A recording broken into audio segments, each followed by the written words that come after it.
Oh, really? Yeah, we're technically live right now. So yeah, we tried to record a podcast and it did not work. Technical difficulties all day long for the past 2 hours. So we just gave up. Hopefully try to do it Sunday. And for now, we're just gonna shoot the shit. We're gonna shoot the shit here live. So that's pretty cool. If anybody's wants to throw this link in the chat up in the Facebook group page, go ahead. Do it. Was the link to the thing? Oh, it should be on YouTube. Oh, let me go on my phone. Oh, maybe I'll try this for a minute. See how bad this will turn out. What are you trying, Mitz? Camera. Oh. I've already been kicked off this thing twice already, so might as well fucking go for the trifecta. Yes, y'all. Do I sound like y'all? No, sound all right. Yes, y'all. It's going down right now. Episode 89 is definitely not happening tonight. Yeah. But yeah, I don't know. Did you catch my video from yesterday, Mids? The Q&A.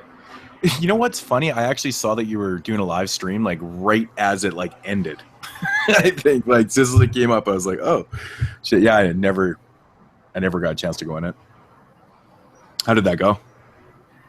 It went really good actually. You know, I didn't have a ton of viewers, but definitely the chat was very active. Slasher Junkie in the chat right now saying, "What kind of crapo is this?" Yeah, Slasher. Yeah, no podcast, man. It sucks. We was all ready, had all the news, everything ready to go, had our segments, went to record, and just Skype recorders on both ends. My Skype recorder wouldn't work. Moods' Skype recorder wouldn't work. Moods is pretty certain that it has to do with Skype itself, which it probably does. It just wouldn't work for us. We pissed around for about 2 hours long trying to get it to go, and it just wouldn't go. So we decided we was going to attempt to record it in this live stream format, but then Moods kept getting disconnected and the audio would cut out a little bit. So we were a little hesitant to actually record a full episode on here. We have 3 viewers now, so take our chances on Monday, and we'll see how that goes. Yeah, we're gonna try to record on Sunday. Whatever. Said Monday, Sunday. Yeah, but we're here live chatting right now. So if you guys want to drop some questions or just want to shoot the shit, feel free to. How do I get to the chat box? The chat box. That sucks. It's Derek. He's bad luck. Slasher Junkie says it's your fault, Derek. Yeah, I said that. Isn't it just right on the side? Like if I was to type this, doesn't it come up?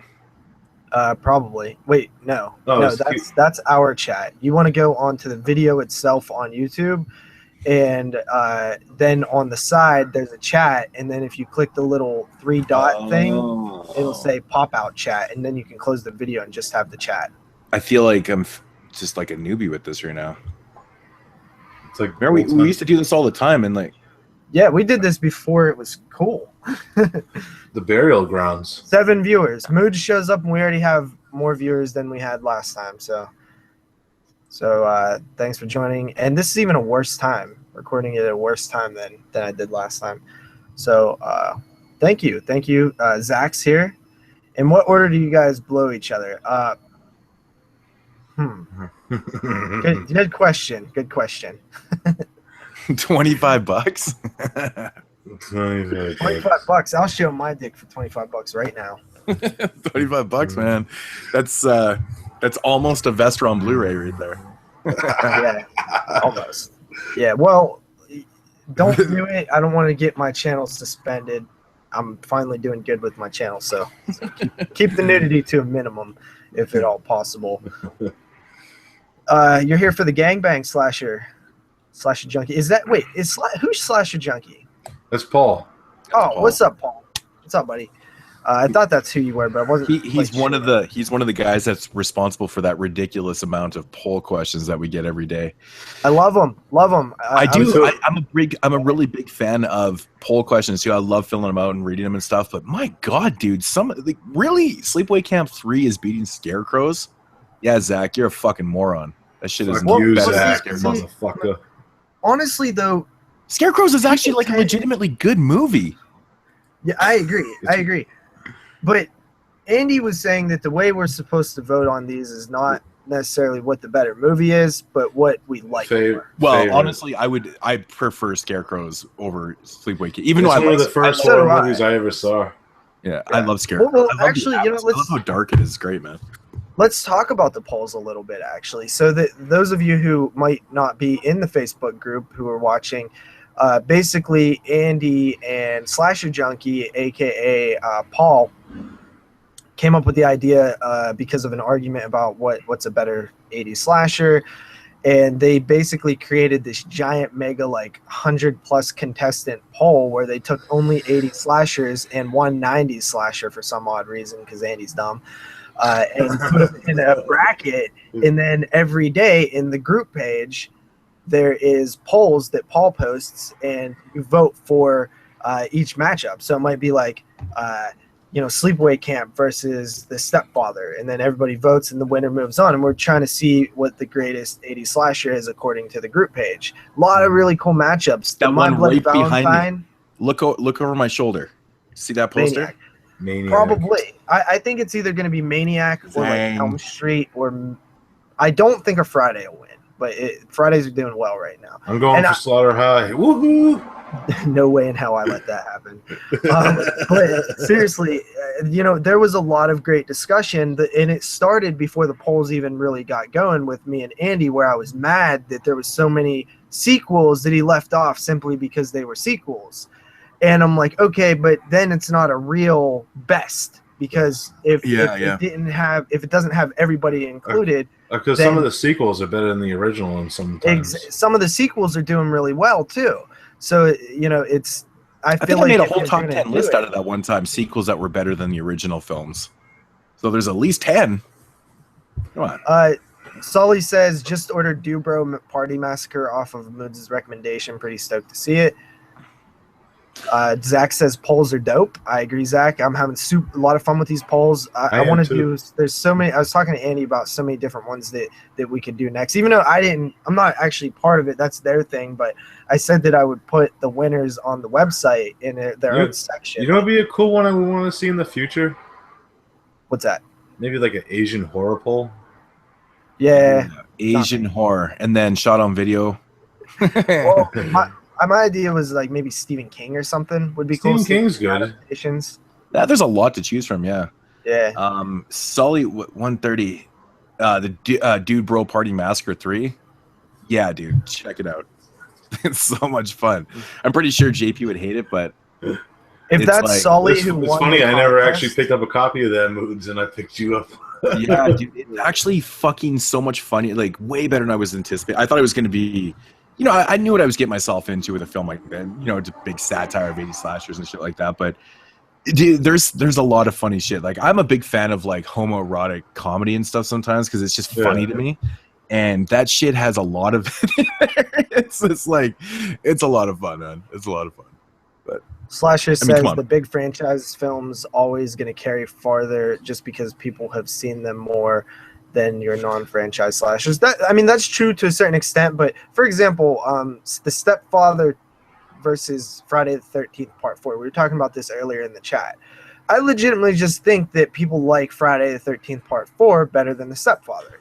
I think a lot of people have seen The Stepfather. It's a movie that a lot of people love, including myself.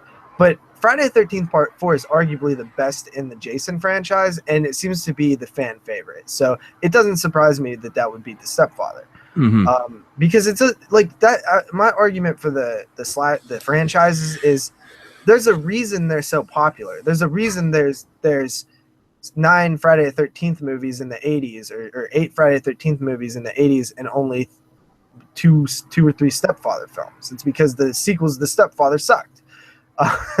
So except for Part 2. Part 2 is awesome. Yeah, but the From third what I heard, one, I actually haven't seen it. Part 2 is awesome. I've never seen the third one. People tend to like the Friday the 13th because they're fun movies. Even the bad ones are fun. So I think Zach's favorite's like shitty movie, but it's fun. Yeah, Zach's is the only one that I actually don't like that much. And it's because 2002. We watched it for 2002, and it was like my least favorite time watching Jason X I've ever had. Yeah, I actually, for all the films I watched for that show, that was one I skipped. I couldn't bring myself to rewatch it, man. I don't blame you. Yeah. Craven is the best Asian export out there. Andy says that. Who? The third on sucks, no Terry Aquin. The third one of The Stepfather. I've never seen. It does not have a release yet. I believe Lionsgate owns it, but I've always been curious to check it out. It does have a VHS release here, though, doesn't it? Like a Region 1 VHS. Yeah, I think so. Yeah, I've never seen that tape before. I swear. Must be a I've never seen it. I've never seen it in person. Not even at my video store or anything like that. Yeah, the video stores are like a dying breed around my area. You could barely find them around here. I still have one, but I just meant even as a kid, like I never seen it in the video store. Yeah, I don't remember it in like the rental stores either. No. Never remembered it. Yeah. We did get fucking Rumpelstiltskin, but thank God I didn't rent that. I watched that on fucking line the other day. It was fucking terrible. You know what? I was just telling a story to somebody at work how when I was a kid, or not even a kid, I was a teenager. So you're looking at like 2003, where video stores were on the decline. Their DVD was out by now, and but there were still video stores around, and they still carried VHS. So I had this one video store. They had VHS, and they rented VHS for 49 cents a VHS. And if you rented on a Friday, you got to keep it till Monday. So 49 cents for 3 nights for VHS. But this was because DVD was out. Nobody was really renting the VHS anymore. So we went and rented we would go and rent like 15 VHS horror movies. Mm-hmm. And sometimes not. Like we get like Detroit Rock City and other American History. Well, you gotta get Detroit Rock City, man. Yeah, Detroit Rock City is the shit. That was an anthem movie for us. We'd play it all the time. One time I went down there and I seen they had Rumpelstiltskin, and I was reading the back and I knew the director. I don't know if it said from the director of Leprechaun, but I was really into Leprechaun, right? Like I loved Leprechaun. I was like, dog, this dude did Leprechaun. This is gonna be like Leprechaun. It's gonna be awesome. And they're all my friends are like, dude, we ain't renting that. Let's get like fucking Air Bud or something. And I'm like, no, I'm telling you, dude, like Leprechaun's funny as fuck. Let's grab this. So I grabbed it and we watched Rumpelstiltskin. It's not like Leprechaun. It sucks. It was so unfun. My homies were just like hating me for it, and they always did that.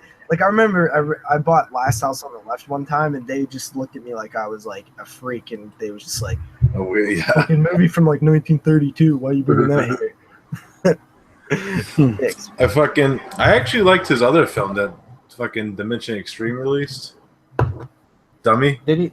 Oh, did he? Ventriloquist. Oh, I didn't know that. Oh, I've actually never seen that before. I reviewed it. It was it's decent. It's not. It's always what's up, Stephen Alexander? It's always so cheap too, and I never grab it. I don't know why. Yeah, it was decent. It wasn't like amazingly good, but it was at least watchable. You know what I mean? Mm-hmm. It had like some weird, like crazy incest shit going on in it. It was like fucking crazy. The dummy was hilarious. That's awesome. Yeah.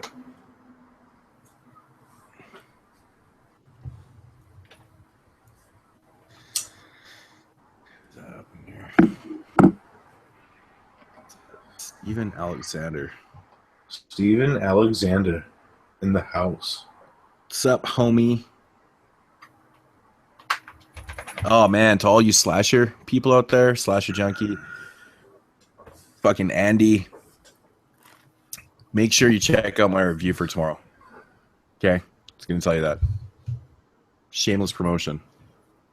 Mm. how What's I his roll. name? Shameless promotion. I'm just telling you, I got to check out my review for tomorrow. If you guys haven't seen the film yet, give it a shot. What's the film? It is called. Oh, I should get sorry. Hey guys, Derek here. Hey guys, Derek here. So called I got the. Would you? Le Scavenger. Ah, I want to grab that. It's just so fucking expensive. It's a French film translated into Death Dive, and yeah, dude, shit. Watch my review. Pretty fun shit. Matt reviewed that too. Yeah, man. Well, I actually gave Matt a lot of props, and I put his link in the description and everything. And because it's funny because it's a Canadian film that I didn't know about, and Matt is the one that steered me in the direction of that film, and I was like, "Fuck, dude."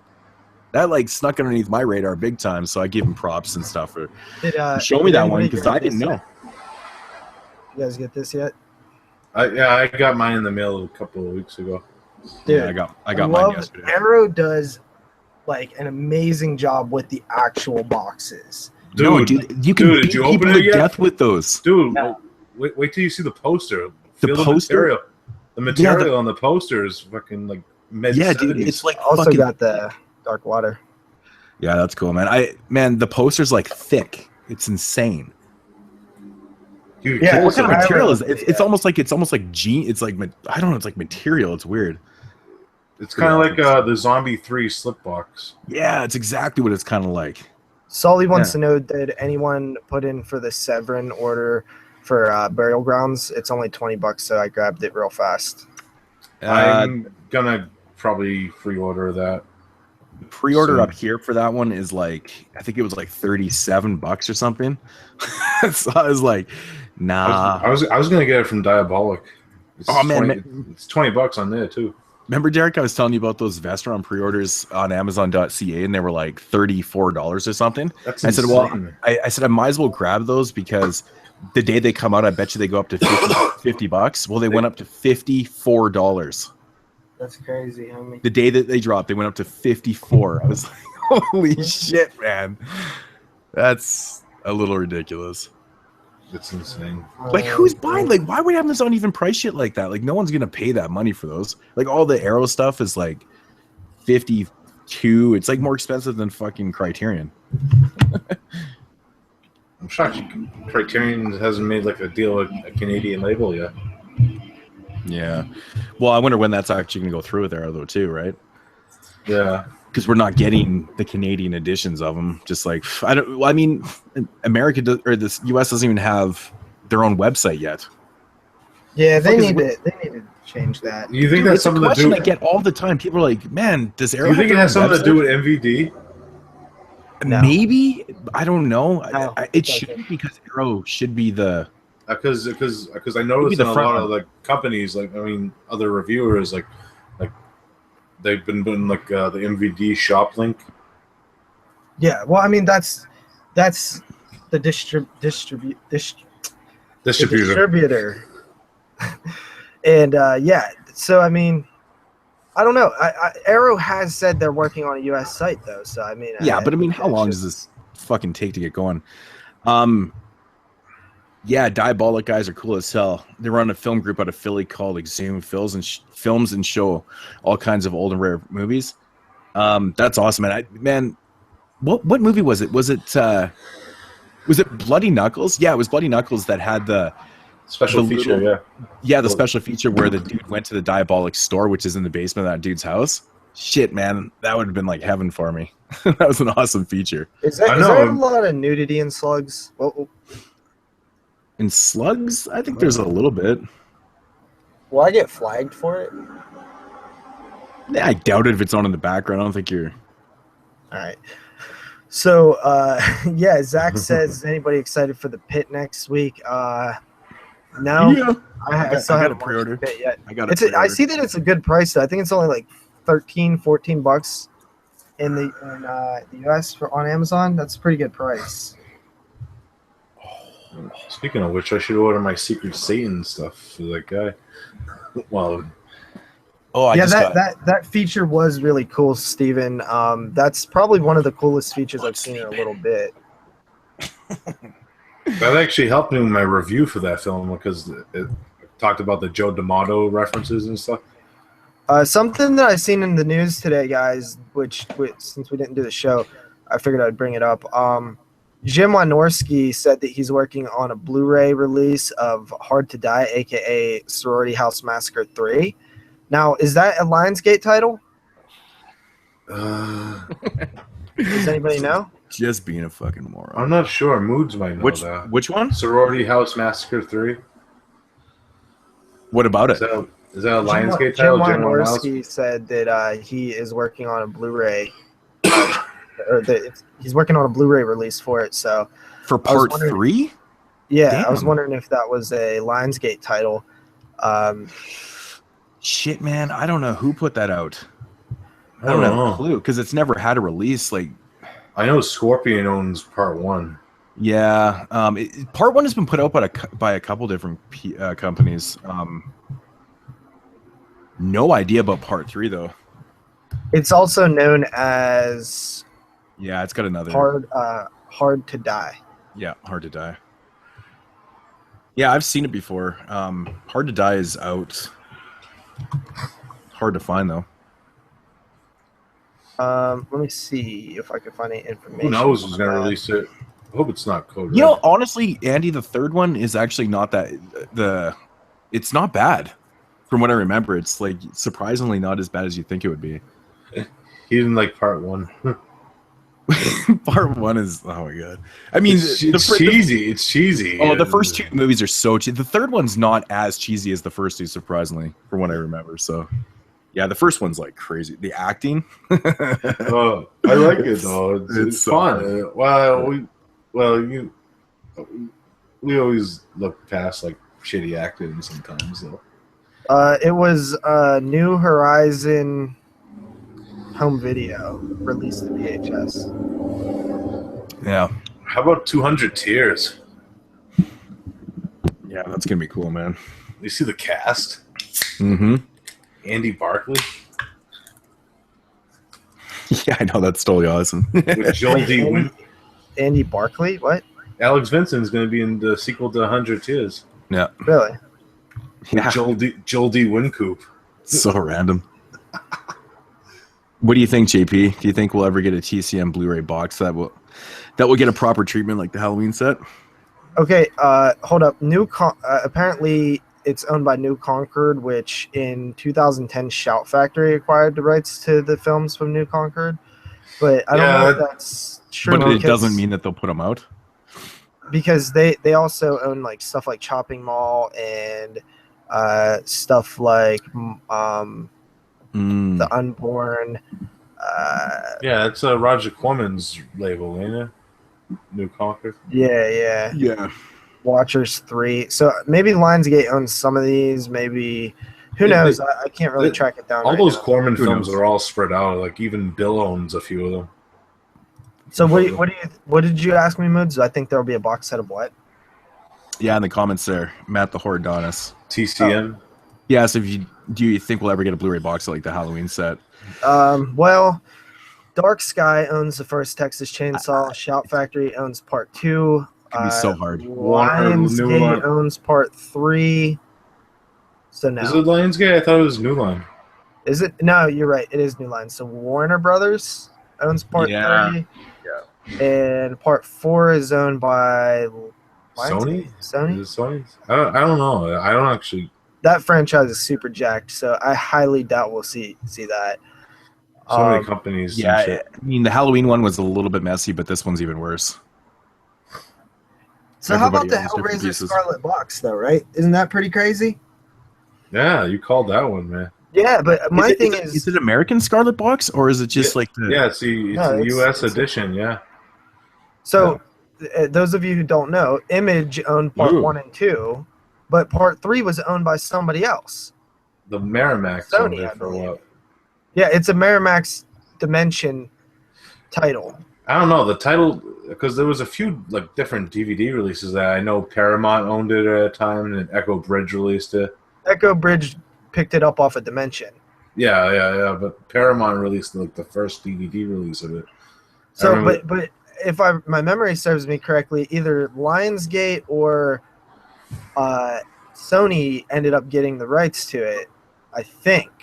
I think it was Sony. So I don't know if they were able to I'm not sub-license. sure, it off of because a lot of the somebody. Merrimack stuff went to Lionsgate after Echo Bridge lost the rights to a lot of those. Was it Lionsgate? Okay, then maybe it Because is. they re-released a lot of those old like Echo Bridge Blu-rays again.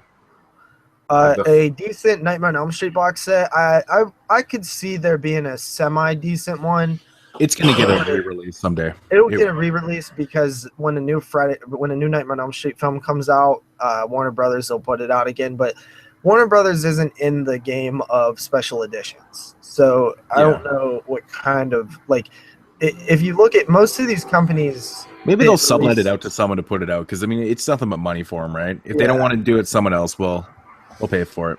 How about actual Freddy's Nightmares box set? That's long overdue. That would be amazing. That'd be cool. I only seen when I a talked few when I episodes talked of those. when I talked to Heather Langenkamp, I met her at a con a couple years ago, and she said that she was highly disappointed with that Nightmare on Elm Street box set. She said it looked like trash, and that she wishes that it would actually get like a really good release. And it was like out of her mouth. I was like, that's really crazy. Then you saw the Omen box set. I got proof. Dylan was with me with that conversation too. We're both kind of like snickering at each other, going, "Yeah, for sure. That thing sucks." At least it's better held than the Omen box set. The Omen box set is the worst. It's like the worst. It's a DVD size, like flimsy box. Sully asked who was releasing the Scarlet box. It's Arrow. It's Arrow Video. The cheapest place that I've seen it posted is like $85 at Bull Moose. So that's the cheapest I've seen it so far. Grindhouse Video just got in the shipment of Hershel Gordon Lewis box sets. Nice. Those things were fucking crazy expensive, man. I don't even know how much they charge him. Oh, they were nuts. But he wasn't it like $300 or $350 or something? It was technically the same price when it was on the pre-order. I know. Dylan says that Heather Langenkamp liked his tattoos. Of course she did. Those tattoos are dope as fuck. Oh, yeah. She did. That's right. I forgot about What's up, Dylan? Anytime I watched the marathon you guys did, I would just stare at the tattoos the whole time. Oh my god! I know. He's like Dylan's look at his arm. Dylan has like ridiculous tattoos. It's fucking nuts. I know he's working on a secret one. I know about it. But do I have the Dawning or the Corridor? I have neither. Actually, I don't own either one of those films. Surprisingly. Yeah. So, the Vestron titles are a bit expensive still. I'm trying to wait till I can get them for about $25 a piece. My only complaint with them really is that they're in recyclable cases for that price. They're still nice looking and shit, but then when you open them up and you see like the recyclable case. Yeah, well, I mean, I think that's more of a decision for like company wide. You know, like so many people are about green nowadays. Even where I work, it's all about being green. Yeah, that's true too. We just had a video at my job like a couple weeks ago about recycling. Who knew we were supposed to recycle shrink wrap? Oh, is that what it was? Killer Nerd, $225. Holy shit! What was $225? That Hershel Gordon Lewis box set. Oh yeah. Go figure that he would go and pass away too, because now the shit it probably just went ridiculous through the roof in prices too. Like you know what they should have did? They should have made the quantity more because he passed. Here's my 105 US would be roughly about 150 Canadian. I'm shocked I didn't get 140, 145. Hey, does it actually tell you the names of the films, JP, on it? Yeah. So this is my Hershel Gordon Lewis box set. They sent you all of those fucking movies. Not all of them, because apparently there's like 17 discs or something crazy like that, but I don't have 17 here. Yeah, Hershel Gordon Lewis, disc 17. And holy man.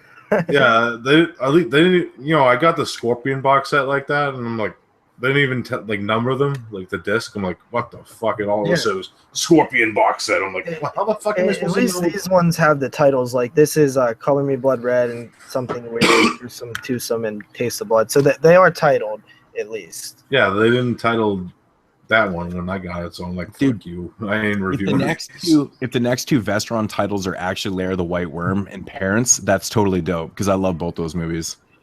Yeah, Lair the White Worm's a very odd film. It's a very odd and underrated film that no one ever mentions. I think I did it in my 88 series, if I remember correctly. Which movie? Lair of the White Worm. Yeah. It's a good movie. Psycho Cinema says Moods. Amazon UK has the Gordon Lewis set for 105 US. Not sure how that is translated to Canada. I think it's roughly 140. Yeah, sounds about right. Not sure if you talked about oh, okay, so that green hipsters. And of course, Arrow UK didn't put it on their site because it's just an Amazon exclusive, I think.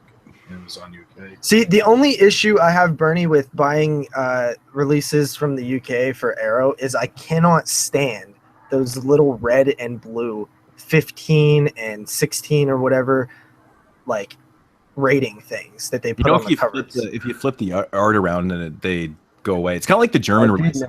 The Germans usually have. I hate that.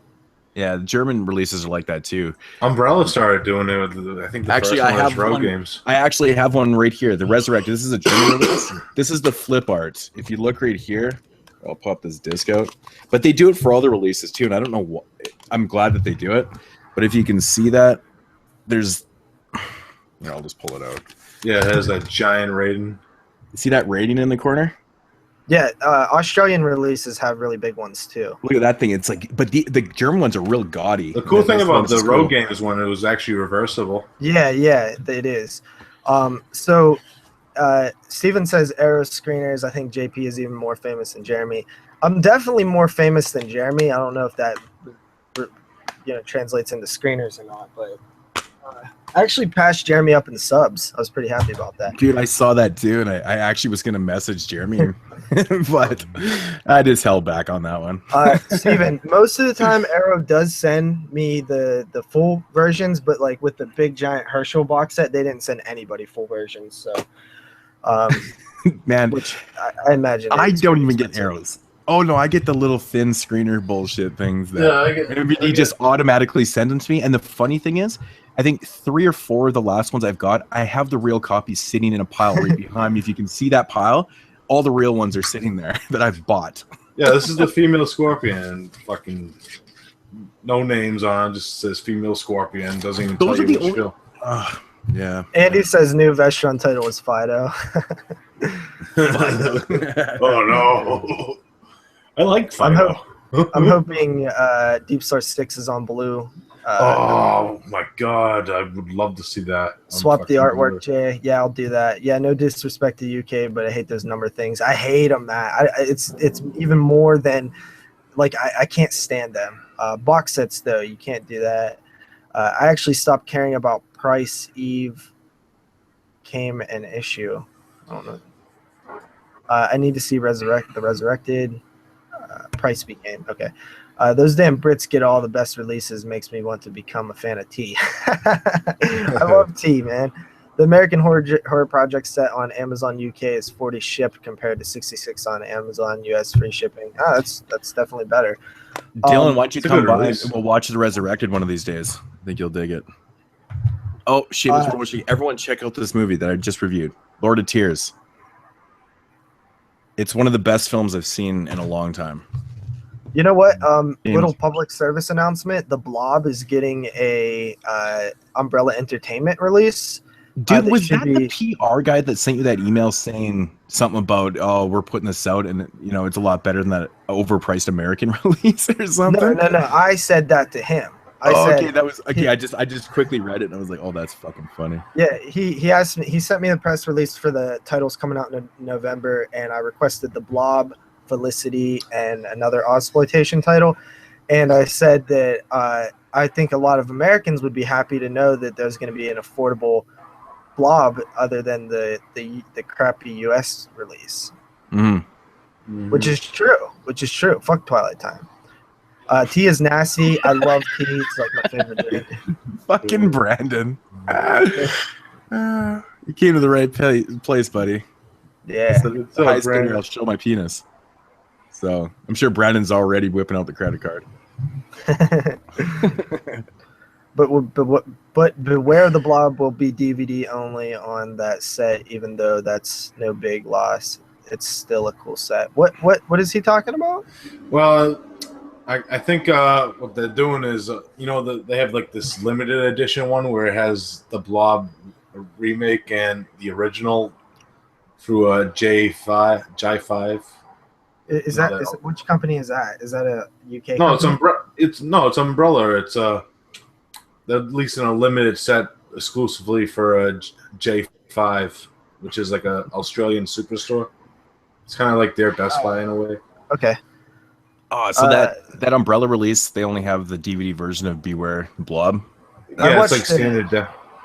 I watched a I watched a review on Beware the Blob. That movie looks so shitty. Honestly, I've actually never seen it before. It's directed by Larry Hagman. That's awesome. Yeah, I've never actually seen JR from Dallas. That's actually the fucking tagline. The film. That is just so bizarre that you know that he was from Dallas. I used to watch Dallas. Derek is like the king of useless information. That's awesome. That's amazing. Brandon says that he's seen it, unfortunately. Yeah, it does. Oh, there was awful. That one night. I really dig what Umbrella has done so far that I've seen. They've released Amazing Stories Season 2, which doesn't have a US release. That show is so fun. I watched the whole season. Do we not have No, we don't have a release for that here, do we? No. And season 2 is great. There's some good episodes. Family Dog is on that season, which is probably my favorite episode. It's been a while since I watched Amazing Stories. I actually did see that the Slime City Massacre Blu-ray coming. I'm stoked. I have both of the DVDs, so I'm like, I'm fine with that. That's fine. Derek, but big ups to the people that never got them because they're both out of print now because one's from Retro and I think the other one's from Shriek Show. Shriek Show put out Slime City Massacre. Wait, isn't Shriek Show putting out something again? Didn't I just see something that they were making a comeback? Oh, they're putting out, what's it called? The Majorettes on fucking Blu-ray.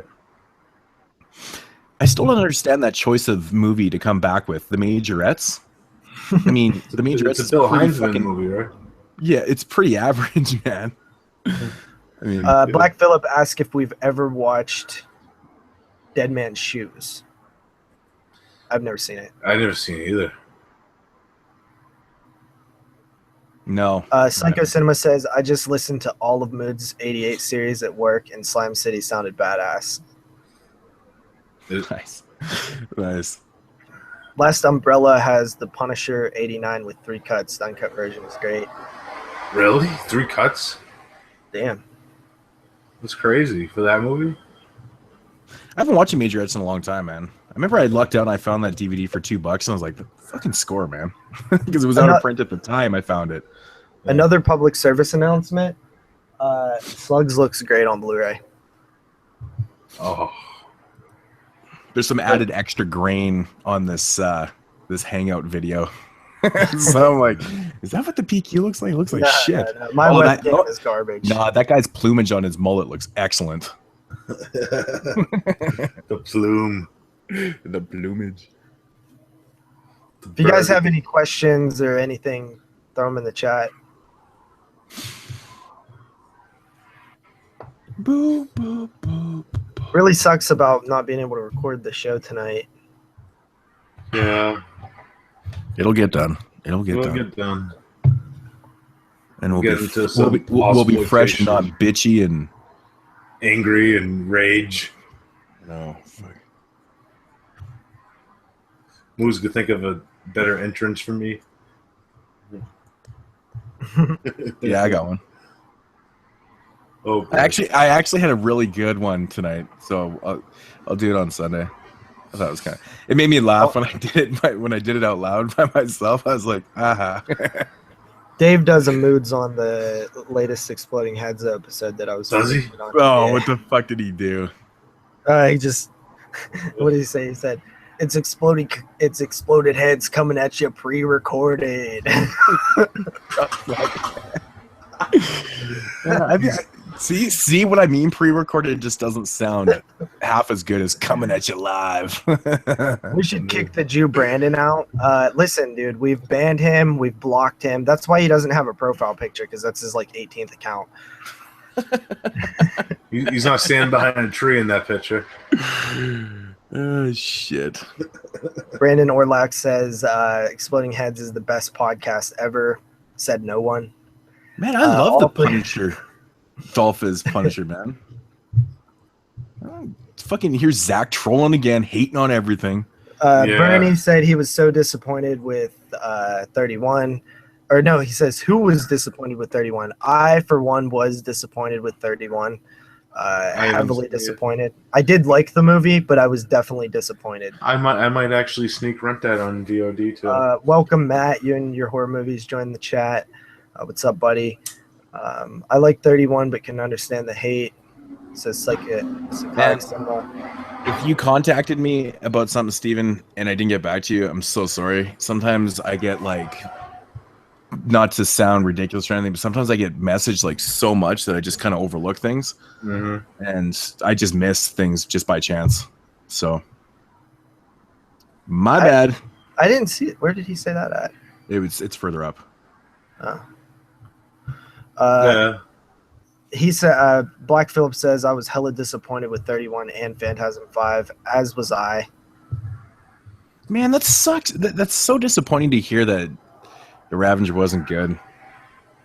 It wasn't not good. It just wasn't. It wasn't. Fuck off, man. You know how we always say, like, Phantasm 1, 2, 3, and 4 are just perfect together, right? Like, Phantasm 5 definitely feels disconnected. It feels like the not connected with the other ones. Is the quality of the film like really down too? One issue that I had with Phantasm 5 was the actual color correction. It looked very light. Like the whole movie looked very just not dark enough. It seemed like the whole movie like was daylight almost, and it kind of bugged me a little bit. The story is really all over the place. It really is. But it kind of makes sense in what they were doing with the storyline with like parallel universes. So I just wanted I'll tell you exactly what I thought. The way that the very end of the movie is how the movie should have been the whole time. It should have began with that and kept going from there. I keep hearing that the ending was actually pretty good. So there's a scene. It's more just a scene that happens. There's a post-credits scene. Oh, really? So it's like Masters of the Universe. Also, another public service announcement. There's actually a Masters of Horror DVD set that came out that it's the first season on DVD, and it's like $10-15 for all the first season's episodes. So if you guys don't own Masters of Horror, that's probably a decent way to get it. And then you can listen to our episode that we covered them. Shameless plug.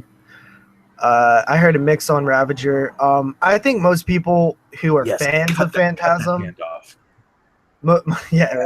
Most people who are fans of Phantasm will probably come in where I came in on it. It seems like a lot of people who were not a big fan of Phantasm seem to like it. Honestly, didn't care for 4. The deleted scenes from the first one were fun, but Reggie fighting off a hell cop and the tall man's backstory was blah. I actually really like part 4, if I'm being honest. I think part 4 is one of those films that I still can't believe that all that footage was just not used in Phantasm. Yeah, it was never used, and then they used it. And I remember the first time I watched part 4, probably said it on the podcast, I was just like, how the fuck did they do it? I couldn't believe that they never used the footage. Yeah, because it's like there's like a whole scene where they kill the tall man. Yeah, you're like, how the fuck did they have this whole scene? I know. Where they hang him and shit, and he's like, let me down, boy. Yeah, it's like so crazy. Yeah. Matt says that he wishes it was season 2 for Masters of Horror. I agree. I actually own all of season 1 in the tome. Well, maybe this one sells good. They'll get the other one. Yeah. I'm really looking forward to doing season 2. There's a lot of good episodes in season 2. I know my favorite one. Psychotic Cinema said, did you guys already discuss Twilight Time potentially losing the rights to their movies once they're sold out now? No, I did not. We did not talk about that. And that's something that I've been saying for a long time because they sub-license the rights from Sony. Sony owns those films and they could do their own releases anytime they want. We've seen it with Christine. Sony just went out and did their own release with not even too deep into Twilight Time owning those rights. So does not surprise me at all. And potentially, it actually, if it's something that Twilight Time is suspected the whole time, it actually makes sense why they would do their model like that. Because if they would want to just get as many sold as possible right away for as high as of a price, if they weren't going to hold on to them for that long. Well, that's probably why they're having so many sales right now too. Glad to see Moods maybe. review Messiah Evil. I just peeped it the other night. Loved every minute of it. It's quite a visual treat. Yeah, glad you enjoyed it, man. I'm so glad I revisited it because it was so amazing to watch again. I know Derek's a big fan of the film too. Yeah. It's a really well made and like I said in my review, I can't believe that this movie is American.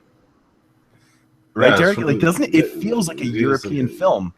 Well, like, the cool thing about that release is they have like the writers actually, Hayek and the girl that he writes with that wrote American Graffiti with him. Mm-hmm. They actually even explained that they wanted to make like an Italian based like film.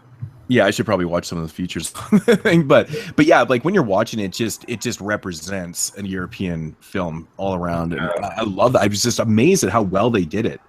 You know, and the story's intriguing too. Like everything about it. I didn't mention in the review. I don't think I mentioned about how they bleed through their eyes. I really like that aspect. I just didn't want to say that, but yeah, cool film, man.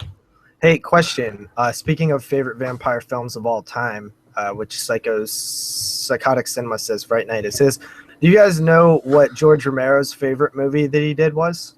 Martin? Yes. Martin. Martin is George's favorite film that he did. I can see that. It's pretty cool. It was probably a lot easier to make than all of his other ones. Also, he really liked making Diary of the Dead. Those were the topics of our conversation. I think I bet you liked it because it was so different. The film. That's what he said. He said it was really like a challenge.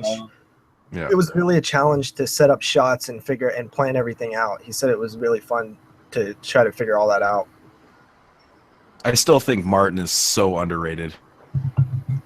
I love that movie. Matt wanted to know if it gets better every time I watch it. I swear.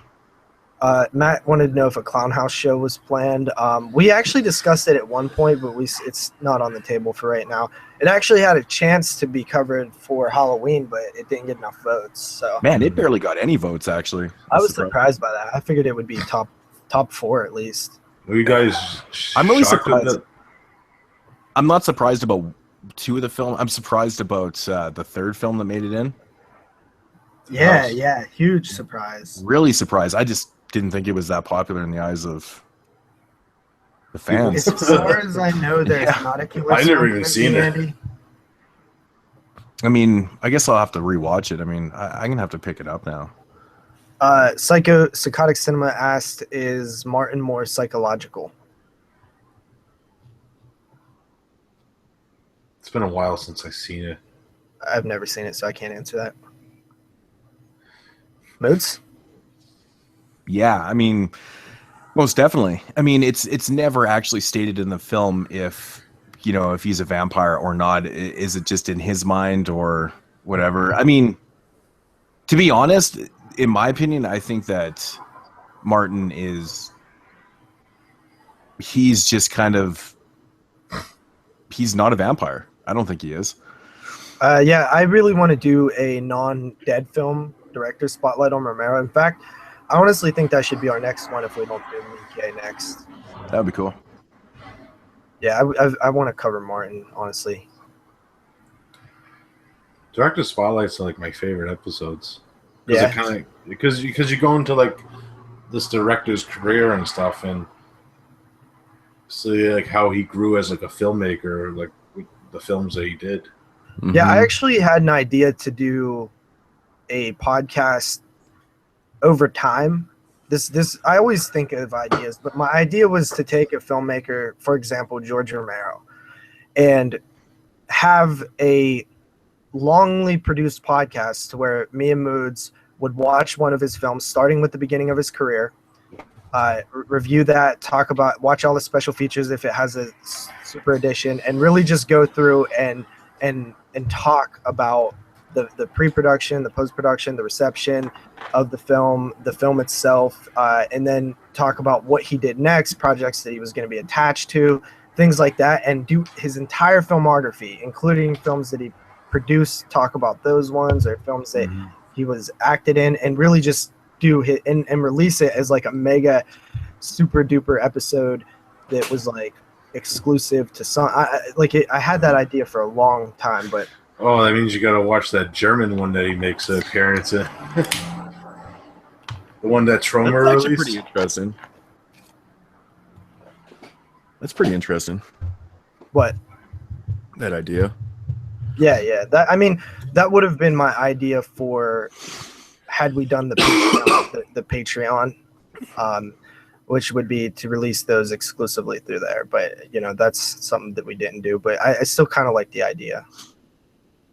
It would be a lot of work. Like, that's what I'm saying. It would be a long process. It wouldn't be something that we do like weekly or monthly or anything. It would be an entire filmography of a director, and the show would probably be like 5 or 6 hours. You know who would be an interesting director?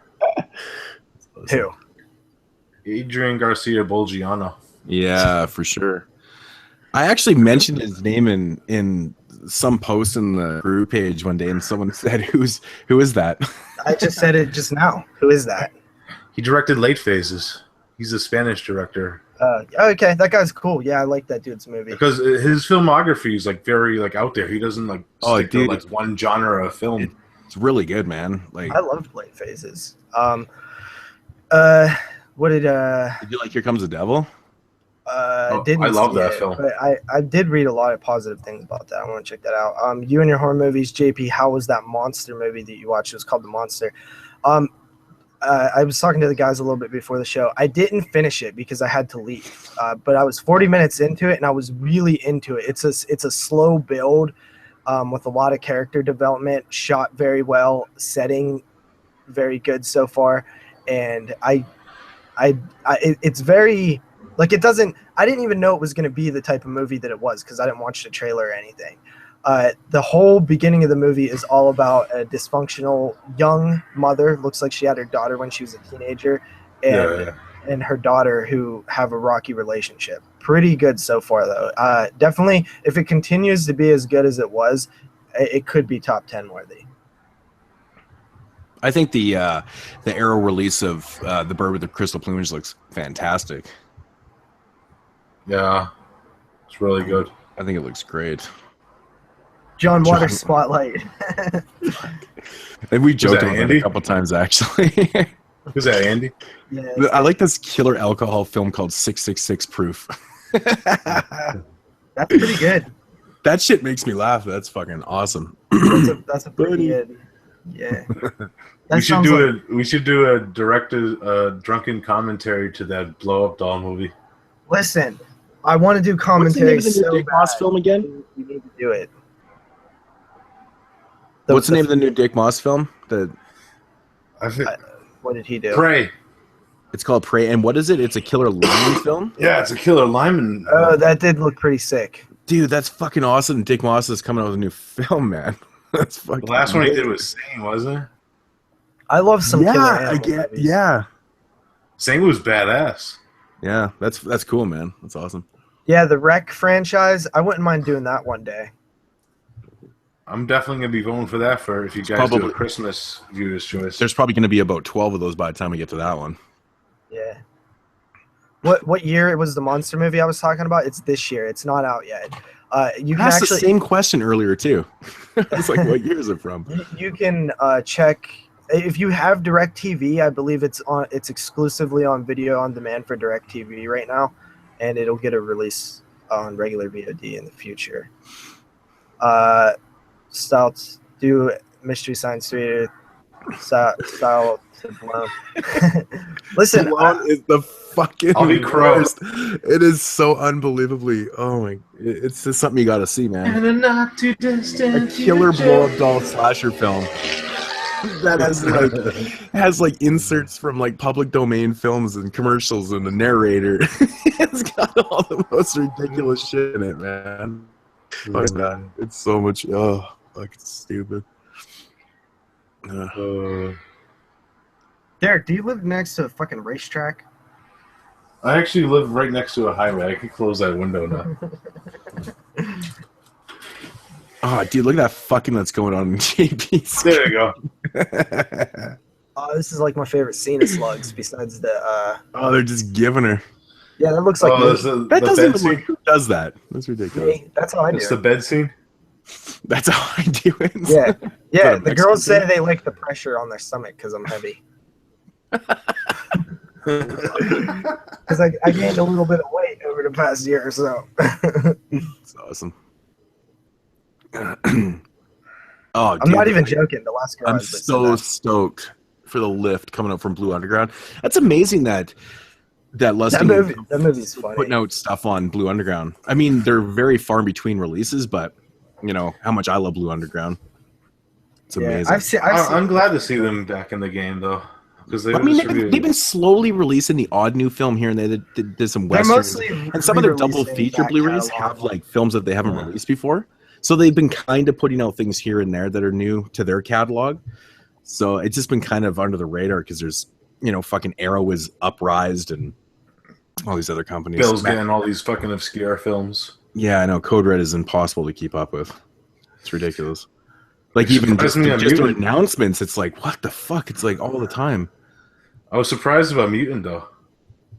About what's that? The transfer of Mutant. Yeah, that's crazy because my DVD looks like absolute shit, man. I was like, holy shit. I think Maniac 2 and 3 were probably Blue Underground's best Blu-ray transfers. I heard that... Mayfair, what's up, Charlene? The New York Ripper's transfer is really good. I actually watched my DVD the other night. Just randomly. I didn't review it or nothing, but I just watched it again. But the transfer is actually good. I have the Blu-ray of that one. I've heard that one's actually one of their best ones along with the Maniac Cop. I have the Maniac Cop. Are we doing fucking Italian month too? Because if we are, we need to plan that like very soon so I can get the films. Italian month. Yeah.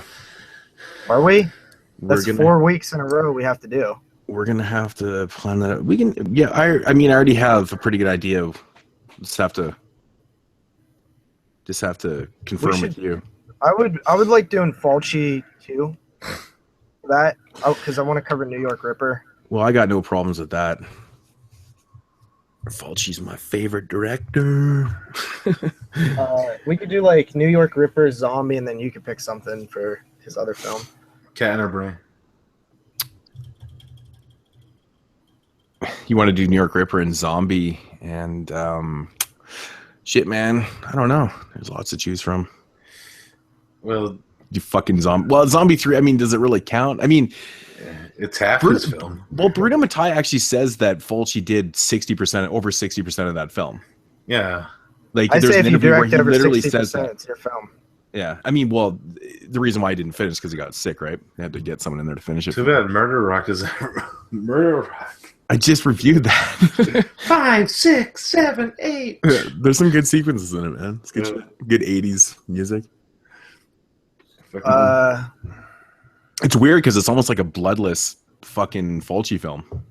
Yeah, Charlene, Really we tried recording the podcast tonight and we had technical difficulties, so we decided to just hold off for another couple days, and then we just decided to do a little broadcast up on here.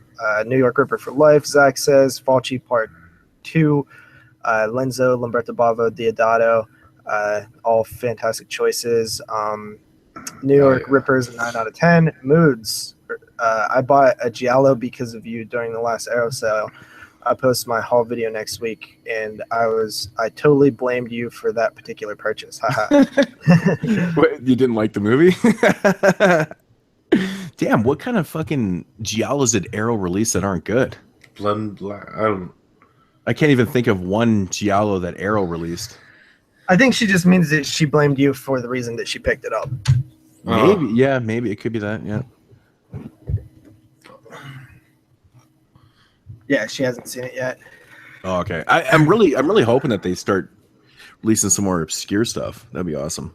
Yeah, my Giallo game is pretty slacking too, but I did a good job watching a few of them in the past year. So, Did you get Masks in yet?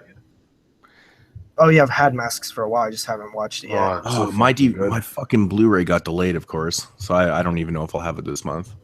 What's new, right? I'm always waiting for shit. It's crazy, man. The boy that cried werewolf, that took 3 months for me to get.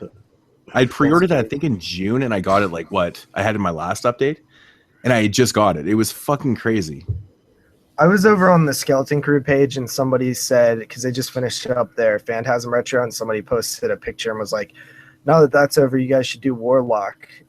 and I posted our show. I was like, speaking of Warlock, we actually did Warlock. And then Dave was like, fuck that. We ain't doing Warlocks. Let the 22 Shots guys do this shitty franchises. Yeah. Dude, that's the third one. That's where we got the Hall of Pain from. Yeah. Jeremy actually commented on it and said, like, if we didn't do the Warlock franchise, we never would have had the JP, speaking of the fucking website, man, so the other day I went on there because I wanted to check something out. And you haven't updated the top 10 2002 or 96 shows? I know. Into the top 10s because I couldn't remember. I wanted to check out everyone's list for 2002 again. And I was so disappointed. I was like, yeah, I actually am a few shows behind in terms of updating the ratings. But yeah, we just re-upped on our website, which fucking cost me and Moods $1 million. So it cost me more than it cost you. If you go there, you can see like a great interview with the director of Vampires. Dude, oh, fuck, the conversion sucks so bad. That's true. Did you check that out, Moods? Derek did an interview with the director of Vampires for the website. Yeah, I know he did. I got to check that out. That's cool, man. Yeah, Derek, we need to watch Killbillies because they want another interview from us. Yeah, fucking Ray just messaged me. I hope you got it in. I'm like, it doesn't come today. Maybe tomorrow.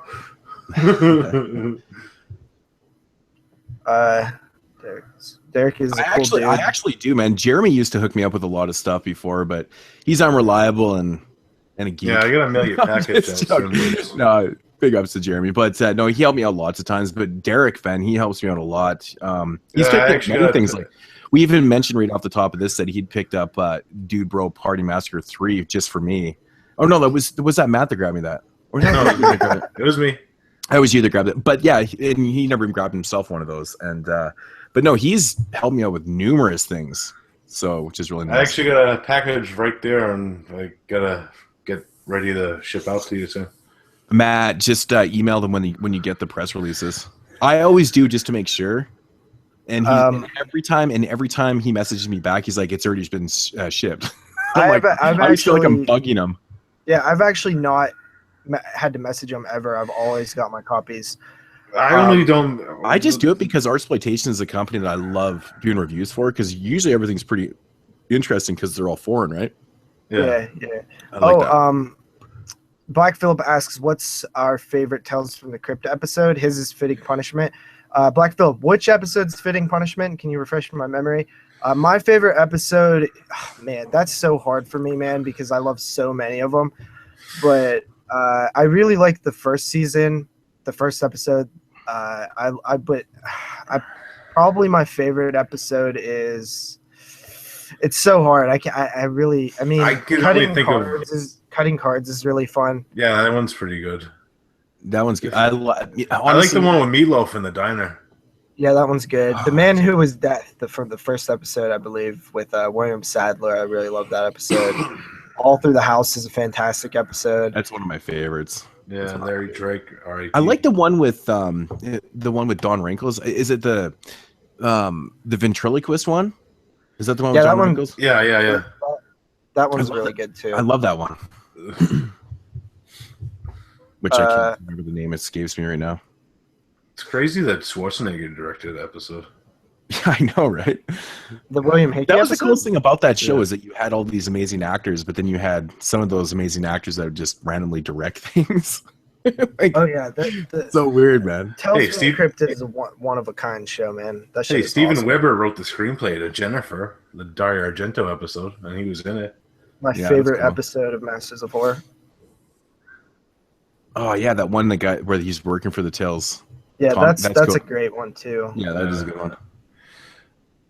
The only Oh, one the I episode really, with the kid in the Jordans. Yeah, that's a pretty cool episode. Yeah, I like that one. the only one I liked from season 7 really was the animated one. Yeah, the Three Little Pigs. What's the one with Demi Moore? Wait, is Demi Moore the one where she marries the fat slob guy? Yeah. Then she gets that. Is it Lover Come Hack to Me? I think that's what it is, man. I love might- that.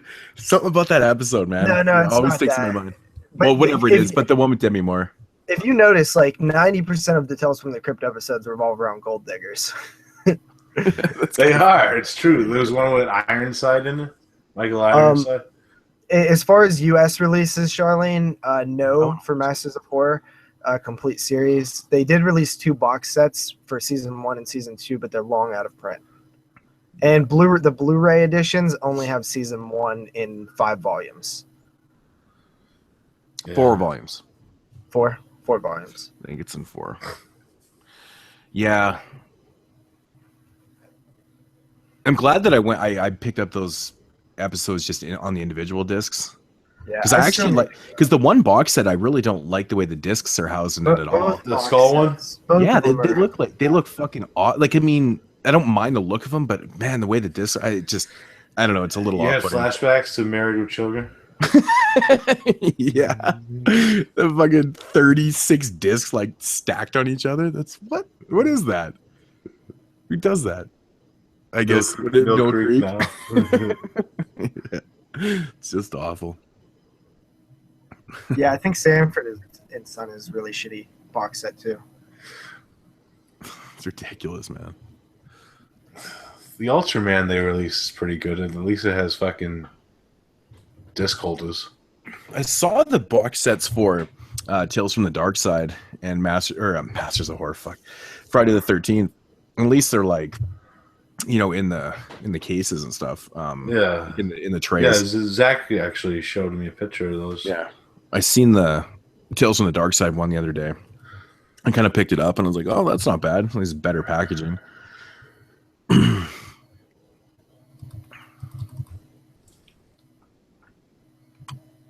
Cigarette Burns is my favorite episode from season 1. It's not even my second favorite episode. Chargers won against the Broncos, by the I way. love Cigarette Burns, man. I love the whole fact of like anything to do with like cinema and any type of story like that. It just eats me up, man. I love it, man. I love it. Yeah, I mean, Pick me up. it was pretty cool. It's one of my favorite episodes, but I just love Jennifer so much, and Heckle's Tale blew me away. Heckle's Tale is, I think, probably the most surprisingly good episode. in Yeah, season dude. 1. Like I had never, because all of the other episodes from season 1, I'd either seen or heard about. Heckle's Tale, I knew nothing about. It was a first time watch for you and stuff. Yeah, You did dude, the it was show. amazing. I was like, dude, this is so fucking cool. Mm-hmm. I like Pick Me Up. That's a really good one too. Yeah, that's one of my favorite ones. Michael Moriarty is so fucking hammy in it. And it's so, The only ones I don't like from season 1 is the Homecoming chocolate, Homecoming, and what was the one with like just the regular weird like ghost children, ghost kid or something, or like the basement. The Fair-Haired Child. The Fair-Haired Child, yeah. Yeah. I didn't like that one that much.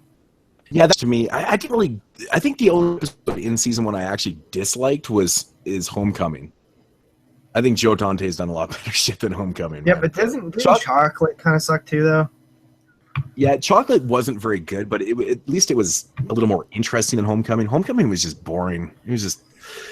I remember actually. I think you weren't a big fan of Dance of the Dead either, were you? No, I like Dance of the Dead. You guys Oh, were it was a little. Jeremy that fucking hated it, and I was kind of like on the fence about it. So, Yeah, I really like Dance of the Dead. but I know I had Sick Girl way up there in my list. Sick Girl. Well, Dance of the Dead's Girl better was than awesome. Dance of the Dead's better than Toby Hooper's other episode from season 2. Yeah, Sick Girl I find is like it's just awkward, man. It's really awkward. It makes you squirm, and I think it's cool, man. Yeah, Sick Girl's He's cool, man. I fucking love fucking Angela Bettis. Angela Bettis. Yeah, Oh, she's she cool. just dude, Her and Aaron Brown just doing. May is honestly one of the best horror films of the 2000s, man. I fucking love that movie, man. So Dear good. Woman. Dear Woman is probably the Like it does not deserve to be as like good as it is. Like just the concept should not work, yet somehow it works. Because there's like some legitimately funny ass parts in that episode. I didn't even find it that funny though. Like I took it kind of serious. The cop is just a likable guy. That Brian Ben, the actor. Dude, and that chick is one of the most hottest girls I've ever seen in my life. He's in fucking Dark Angel with Dolph Lundgren. That guy. You know what's funny, man? I remember we take a poll, and like what's your favorite episodes from season 1, and like so many people had Imprint as their one of their favorite episodes, if not their favorite episode. And like I think it was 7 or it was on the ass end of my list. Yeah, you guys really were down on that, but I love Imprint. I like Imprint. Yeah, Imprint's good shit.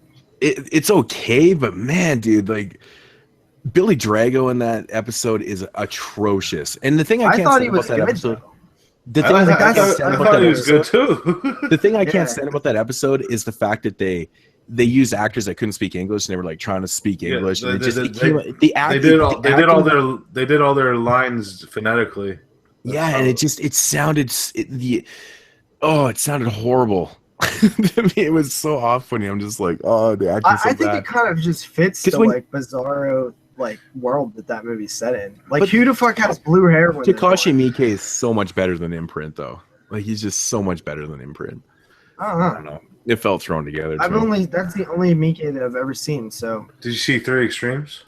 Oh, dude, you're so in for some awesome 3 shit. Extremes sucks. Takashi Miike has some really good. Wait, you didn't like 3 Extremes?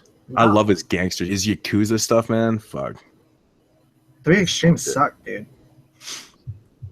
Which one? The first one? The one we did for 2002. Oh, part 2? He did part 1. Yeah, I know. No, 3 Extremes. Yeah. Well, the problem with 3 Extremes is that they were released reversed. Backwards. Yeah. Yeah. 3 Extremes 2 is actually. Yeah. So I never know which one people were talking about. No, the one with Takashi Miike, like the box and stuff. That's the first. Like, the one that we would know is the first one. It's actually the second one. I know, it's so confusing. Which one did we watch for 2002? That's one I don't like. It's the only one I've seen. I can't think of it. It's known as part 2. It has the chick on the cover, like laying down, kind of. I don't know, dude. In the first one, the one that we know, 3 Extremes, has the short dumplings, which also comes with if you have the special edition, it comes with the full length film too. Yeah.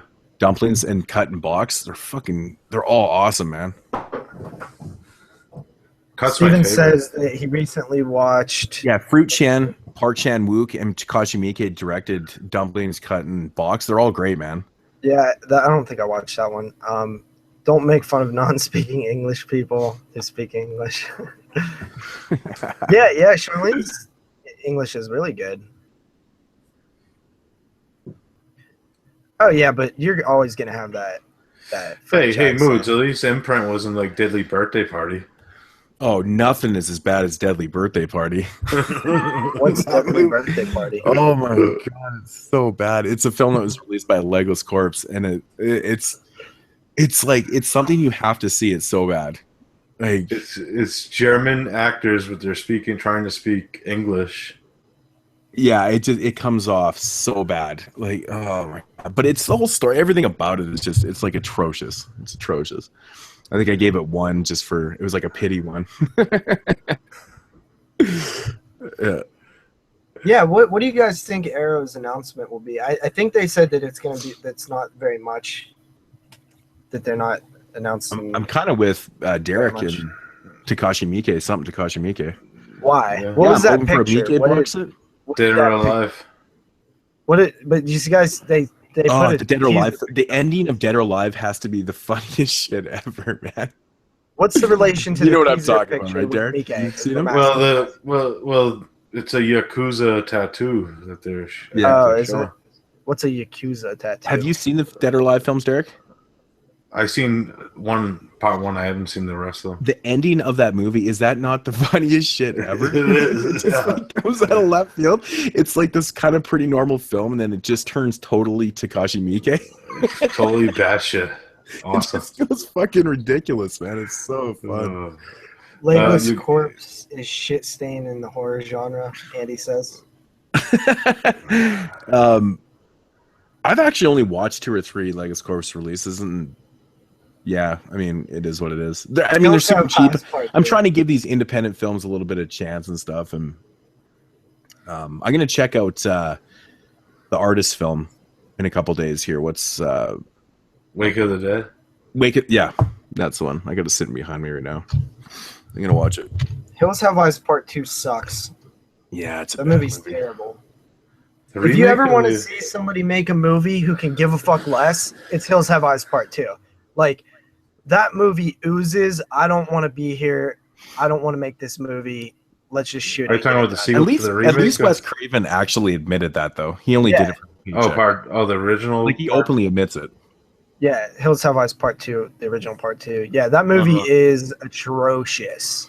That's like Michael Caine on Jaws 4. It makes no fucking sense, too. Like, the whole movie is a giant plot hole.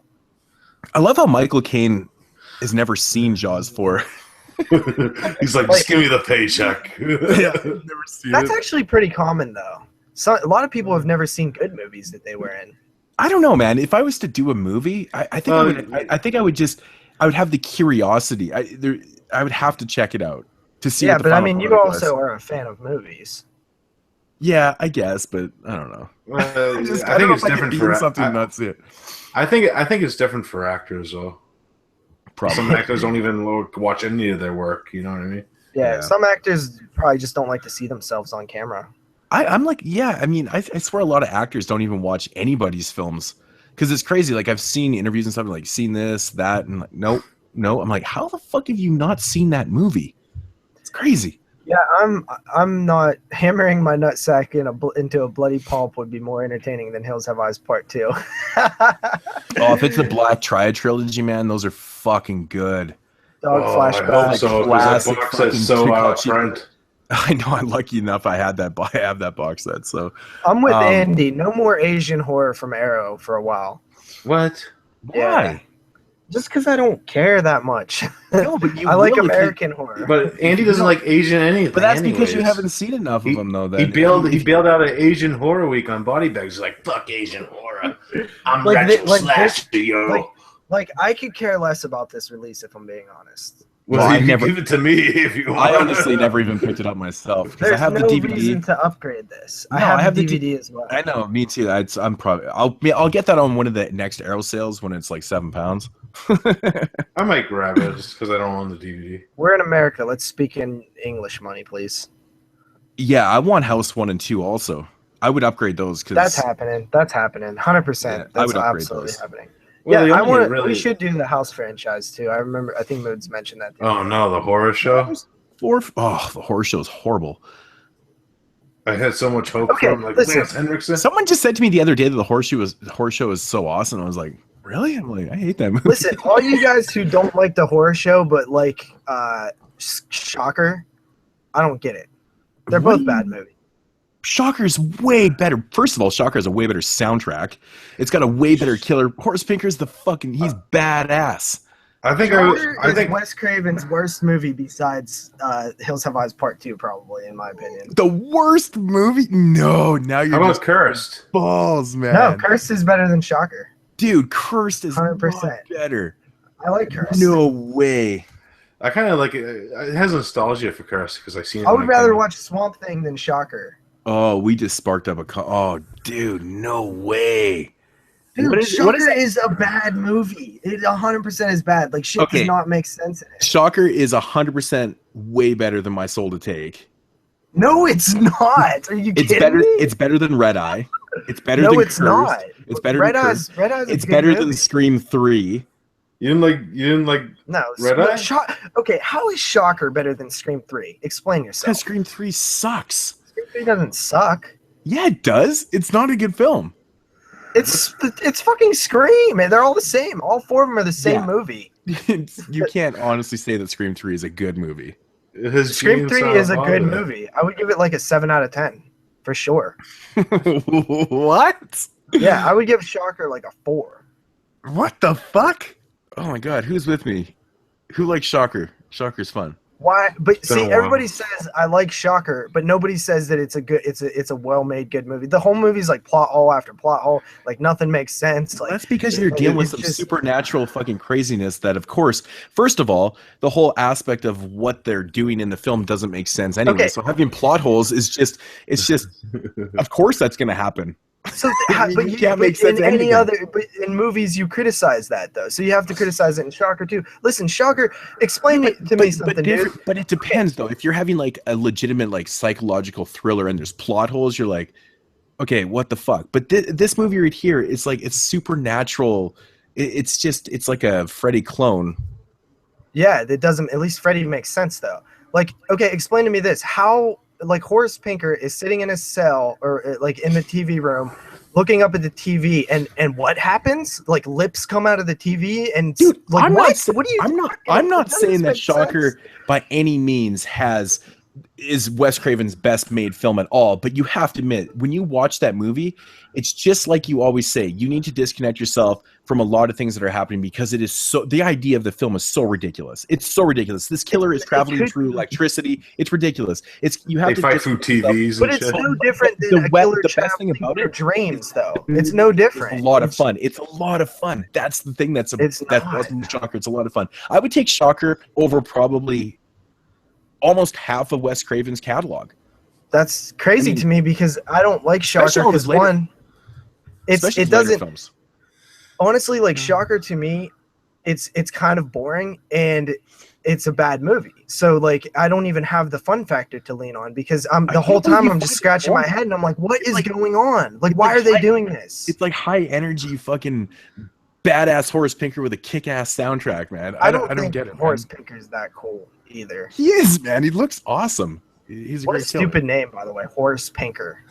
Fuck that. That's Yeah, I'm ridiculous. super afraid of Horace Pinker over here. Like, Horace. can you think Dude, of how many Horace? people do you know with the name Horace? Horace just sounds like Like like fucking horror. the like bumbling idiots in No, 101 Dalmatians. no wonder he became a serial killer. He probably got this picked. fucking guy right here is going to tell me that he's going to take Music of the Heart over Shocker. I've never seen Music of the Heart, and we're talking about horror films, by the way. Like Meryl Streep. Shocker! Meryl Streep. How is Shocker better than Serpent in the Rainbow? What? Jesus Christ. Andy said Shocker's better than Serpent in the Rainbow. Listen, Get dude. the fuck out of here. Listen, I'm telling you, man, like Shocker is just, it's like, I don't know, man. I watched it one time and the whole time I was scratching my head and I was like, why do people like this?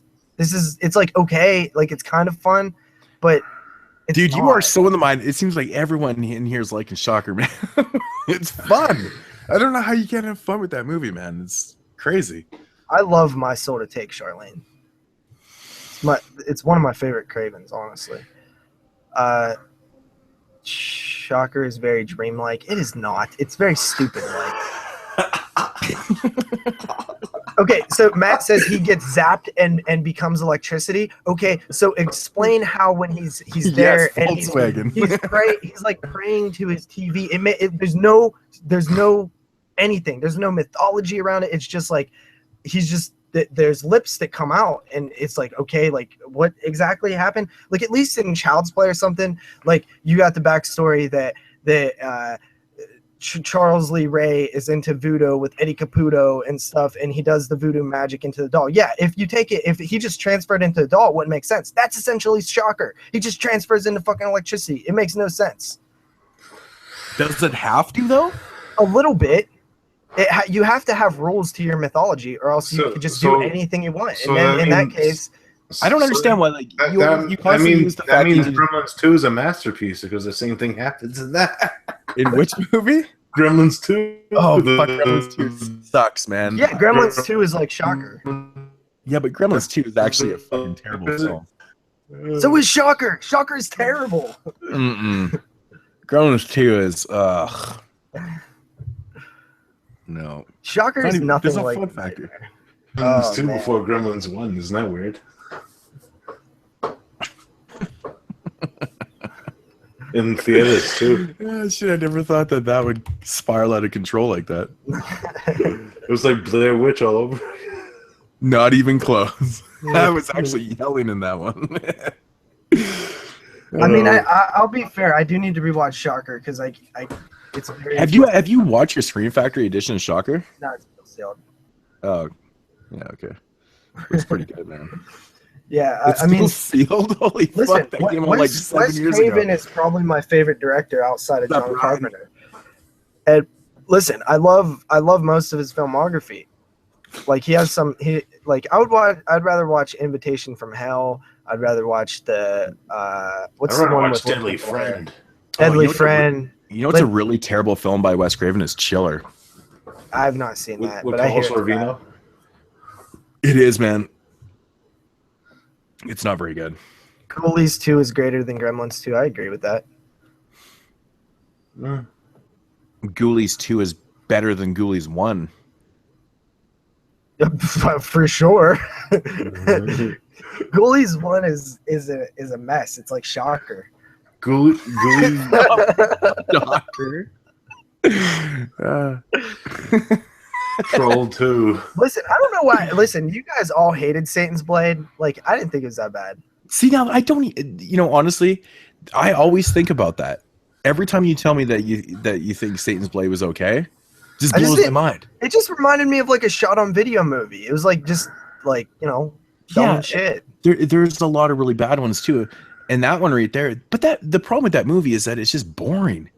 It's so like dragged out, and the scenes are boring, and the kills aren't that great, and it's just. I don't know. I guess I just bought the it's character. very- I was just like, I don't know. I didn't have a problem with it at all. I was hoping for something like Sledgehammer. I just kind of like the setting and stuff. At least Sledgehammer has like a really gnarly food fight in it. Like I would never say And they that took Satan's Blade special is a good effects in it, too. movie, but I liked it. Yeah. I don't know. Stephen I just- Alexander said that he loved he loves Ghoulies 1. I don't know how, but How about Ghoulies 3? Goes to college. Ghoulies 3 is all right.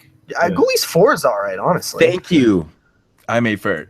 The kills are bad and it's boring. I know. That's exactly what I'm like. This whole movie it just feels like one stretch.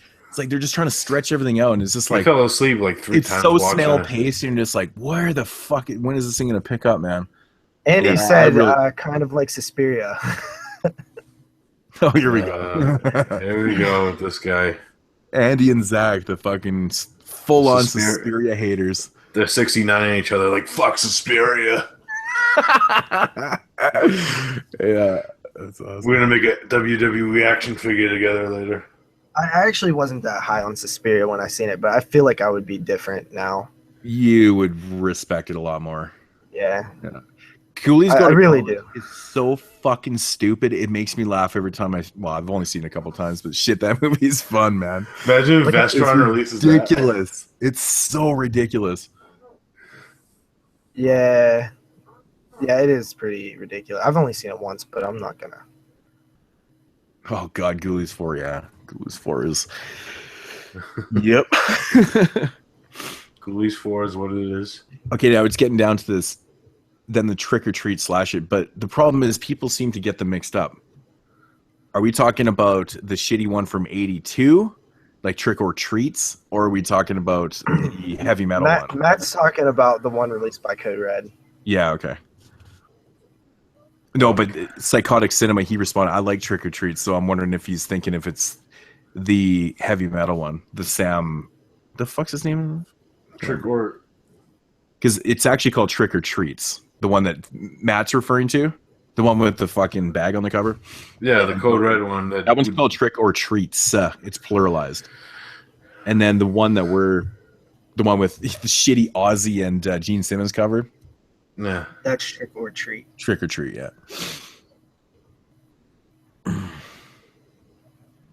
Yeah, Trick or Treats has one fucking kill in it or something like that. It's like Fever. It's like so fucking boring, man. Sammy Kerr, that's the name I knew it was Sam. Yeah. The last episode of Exploding Heads about Trick or Treat was good. Was a good one. Well, we all know why. Yeah, I We was all know supposed why to be it was on a good I was one. supposed to be on that goddamn. I don't know if they brought me up or not. Yeah, So they I was brought you supposed to be up. there, but oh shit went total south on me that day. Couldn't join. Sucked. Oh well. It happens. Yeah, I had It fun with that happens. episode. It was pretty cool. It was only like 3 hours, which, like, I wonder if Christian edited a lot out, because I swear that it was longer. It might not have been though. He's told me that he does do a lot of editing. Yeah, he does cut some shit out. Like, Yeah. I'm pretty sure he cut out a little bit right in the intro. I listened back to the first like 15 minutes. Didn't listen to it yet. It's a good episode. Yeah, I'll check it out. What do you guys think about like what's your favorite Stephen King adaptation? Well, I don't like to use the word adaptation when I say what my favorite one is, because it's not exactly true to the book, but it is by far The Shining. Something that's based off of Stephen King literature. Yeah, The Shining. Hands down. I love The Shining. Mine would probably be Christine. I like Christine. Christine's really high up there for me too. I love that. Charlene says Pet Cemetery. She also said Dave looks nothing like I imagined. I said the same thing about Christian. I expected like this fat, long, gray-haired dude. You expected Elvin Brooks. Very specific, JP. You expected Elvin Brooks. Christian's actually a handsome-looking guy. Carrie's probably my favorite. Probably. I love Carrie. Maximum Overdrive. Andy's retarded. Stand By Me is my favorite non-horror stuff by Stephen King. Yeah. I saw Stand By Me in the theater when I was 5 years old, and that shit plagued me for years. I couldn't get Ray Brower's dead body out of my fucking mind. It haunted me for years. It just looks so damn good, even to this day. Yeah. That body, man, his eyes are just so dead cold, and he looks up. The first time I saw Stand By Me, all I thought about was Lard Ass Hogan. Boom, bada, boom, bada, boom. Stand By Me is amazing. It's such a good film. Matt wants to know our thoughts on the It remake. I personally don't see the hate for it, really, because one of the things about the It original is it's a TV movie. It's a mini series. So if you're gonna remake something, why not do something where you can get away with a little bit more and make it a hard R? Plus, they're gonna add a lot more stuff from like the novel, from what I'm hearing about it. Yeah, it's gonna be more like a direct adaptation of the actual Stephen King novel. Yeah, mm-hmm. yeah. Like all the dark stuff. I'm honestly really looking forward to be honest. The more I think about it, I just recently watched it again, grabbed the Blu-ray, and I really like it, man. It's a good film. One of my favorite I'm gonna miss John Ritter though. I always loved John Ritter, man. John Ritter was a guy that just I don't know. It's so sad, man. Stay Tuned is one of my favorite non-horror films, and I love that film. I watched that movie over and over again, even to this day. Like, it's crazy how much I watch that thing. I find it just hysterical. But I'm really looking forward to it, though, ever since I heard that they are going to put a little more of the book into it. So that's kind of cool. The only flaw with it, like, seriously, I would probably debate on giving it a 10 out of 10 had it not had that ending. That ending is retarded. The ending is what totally plagues that film for sure. But everything leading up to the end is really good. Dude, it's one of the scariest movies ever. It's got made, a lot man. of good characters, a lot of fun characters, a lot of good scenes, a lot of good stuff. Yeah. Oh, dude, it's such a good movie, and the whole Losers Club, like, that's straight like Stand By Me fill-in. You know what I mean? Like, like I remember watching it as like a teen, like, 13, 12 or something. That was sad when that kid from It passed away. He killed himself, Jonathan Brandis. Yeah, that's right. Which one did he play? He was the main kid, Bill, the one with the stutter. Yeah, that's Bill. I always thought the main kid was Haystack. Like, in my head, I always felt like Haystack was the main one. What do you guys think? Yeah, I mean, I guess it's kind of interesting how they do the structure of the film, right? Mm-hmm. Yeah. I know when you really kind of think about it, it's like, yeah, it does kind of change up. At Pupil, that's a film I really like about the. I like Ian McKellen in that film. He kills it in that role. That's the Nazi one about the. I've never seen that. Brad Renfro, yeah, that's really good. Bag of Bones wasn't really that bad. Bag of Bones was okay. Stay Tuned. Said that to myself too. Used to watch that. I've had Lake Mungo on my buy list. Is it overrated because people seem to hype it? I like Lake Mungo. Eden Lake. Now that's the best lake movie. Yeah, Eden Lake's good. I actually really enjoyed Lake Mungo. Actually, I thought it was pretty well done for what it was. Really well done, like found footage type film. Yeah, it kind of makes you feel like it's real. It was pretty good. You know, I'm actually surprised they haven't remade Problem Child. That seems like a title that would have been remade by now. Fuck, I watched Problem Child a couple months ago, actually, with Problem my kid. Child's a good shit. I used to watch 1 and 2 all the time. Yeah, Michael Richards is the fucking... It's the scene in that film where the little girl's birthday party when he's just destroying shit, that montage. It just goes on forever and he just does so much damage. It's awesome. So good, man. I'm like, that was me. Yeah, it's totally awesome. Look who's talking. Eden Lake has one of those endings, man. Just so good. It's kind of gut wrenching a little bit. Mm-hmm. Listen, I don't know how you guys can legitimately like Maximum Overdrive as much as you guys do. It's insane. I never said it was a great movie. I just said it's fun. No, I like Maximum Overdrive, but like favorite adaptation. Oh, okay. Oh, you're talking about when you got shit like The Shining and Carrie and Pet Cemetery. Like, come Christine, on, come on. Zombie like classic stuff. I mean, Maximum Overdrive is another movie that's fucking retarded as hell. Like, that movie, dude, makes little to no sense. Zach likes Maximum Overdrive, but he hates Return of the Living Dead.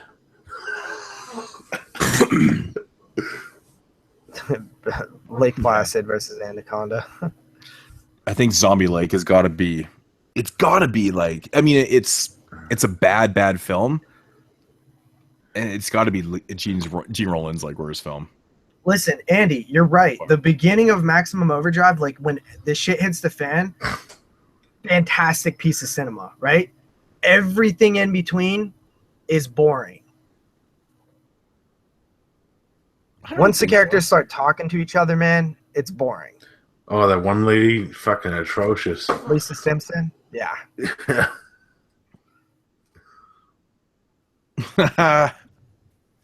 Lisa Simpson? That's like, awesome. how come the cars, like the car that they're driving, like, why isn't that, like, doing shit? Yeah, why isn't that possessed? Or whatever the fuck's going on. Nobody ever thought of that? What's the car that? they're driving? The car that Lisa Simpson and her boyfriend are driving, like, why isn't that one possessed? That's probably just a blatant fuck up. I mean, that's the type of shit that is in fucking Maximum Overdrive, man. I actually kind of like the Cat's Eye. Oh, Cat's Eye is awesome. I love. I love the old opening like shot where it shows like Cujo and Christine. I watched it the other night again, like man. One of my favorite. Quitters Inc. That's a great segment. The fucking scene where the dude's on the side of the building. That's you know me with my heights. Like, I'm terrified of heights, right? Like, as I'm watching that, I'm literally getting like uncomfortable butterflies. Like, while I'm watching, I keep having to like look away. It's the only shit that does. Yeah, sweats. Brutal, man. Like, being on the side of a building and it's like all windy and shit. I'm like, no, thank you. No, thank you. Oh yeah, Stephen King was terrifying. Have you guys ever watched the Stephen King trailer for Maximum Overdrive, where it's not any like footage of the movie, where he's just standing there and he's like, forever people have tried to make Stephen King movies, but I decided if you want to make a Stephen King movie right, you gotta make it yourself. And it's like, oh my god, and the movie sucks, right? Like the movie's not a well-made movie, right? It's because like, Stephen King made it and he's not a filmmaker. Exactly. It's a little harder than he thought, huh? Yeah. But no, it's a fun movie. Maximum Overdrive is definitely a fun movie, but I can't really say that it's well made. Mm-hmm. I agree with that. Yeah, Favorite Argento movie. But he would also say the same thing, though. Oh yeah, he thinks it's bad. He's literally said that it's bad. That's like Lustig with Maniac Cop 2. He tried to get his name, not 2, 3. Stephen King doesn't even really remember making that movie. He was kind of all like a few of the novels he wrote around that time that he doesn't even remember writing. Yeah, it's crazy. I mean, Maniac Cop 3 is such a step down from Maniac Cop 2. Yeah, Lustig tried to get his name off of it and like have the Alan Smithy. Like, Yeah, pseudonym. killer nerd. I'm gonna scare the hell out of you. That's what Stephen King said. Isn't it funny that that's the one he decided to do though? Right? Like out of all of his stories and shit, like he decided does like, trucks. oh, this one is good. This one's probably the best one to start with. Like, Bernie, no, don't what are you listen to doing, Zach, man. Don't listen to him, man. Gene Roland makes good films. Yeah, Gene They're a Rollins. little bit of an acquired taste, but at the same time, they're pretty good. Yeah, Shawshank, Stephen King. The Yeah, Irishman, Shawshank. man. Frank That Darabont, yeah. fucking rules. I love that.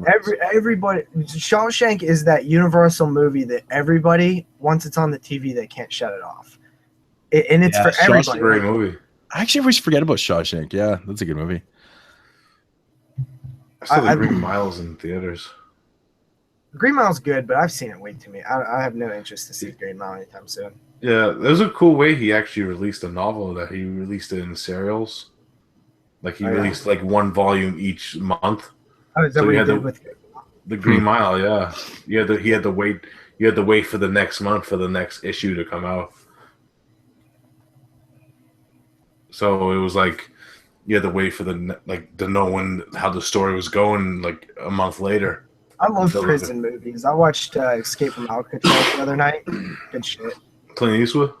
Yeah, that's a good shit, man. Yeah, I love Escape from Alcatraz. I love prison movies in general. I've always have. Fucking Suspiria remake with that Chloe. Yeah, that's a good casting, man. I was actually excited about that. I like her, dude. Well, you never know, Mood. You didn't see you don't know how it's gonna be yet. You know what I mean? I'm just trying to do an Insta replay of the Maniac conversation. Well, she's not even the main character either. It's Dakota Johnson, so you got to worry about that more. She's our main lead in the film. Listen, I like Chloe Grace Moretz. Like, I actually like her too.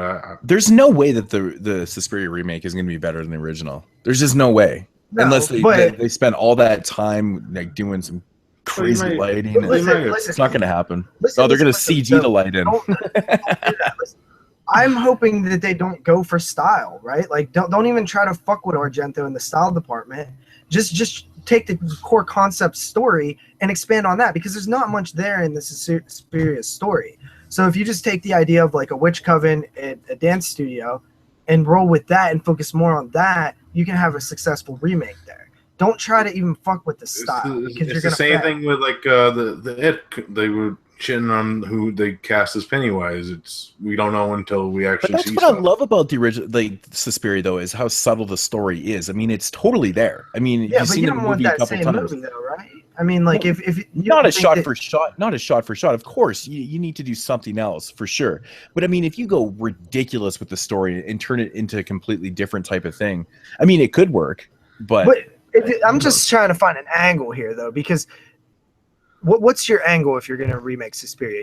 Moods like are you gonna try to fuck with the style over substance? Because like I'd be like, oh fucking, I'm not even fucking with the shit that Argento. Well, did. I think the most successful way. Fuck, I can't talk. Successful way to do it would be, to take elements of the first one, maybe throw some shadows, kind of like what they did in Maniac, right? Like with the scene in the parking lot with the head, like that's just fucking amazing. Yeah.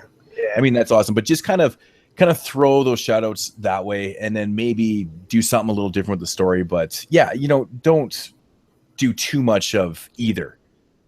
Mm-hmm. I think if you're you can't recreate Argento's style anyways. I mean, it's pretty much impossible to do. Yeah. Right.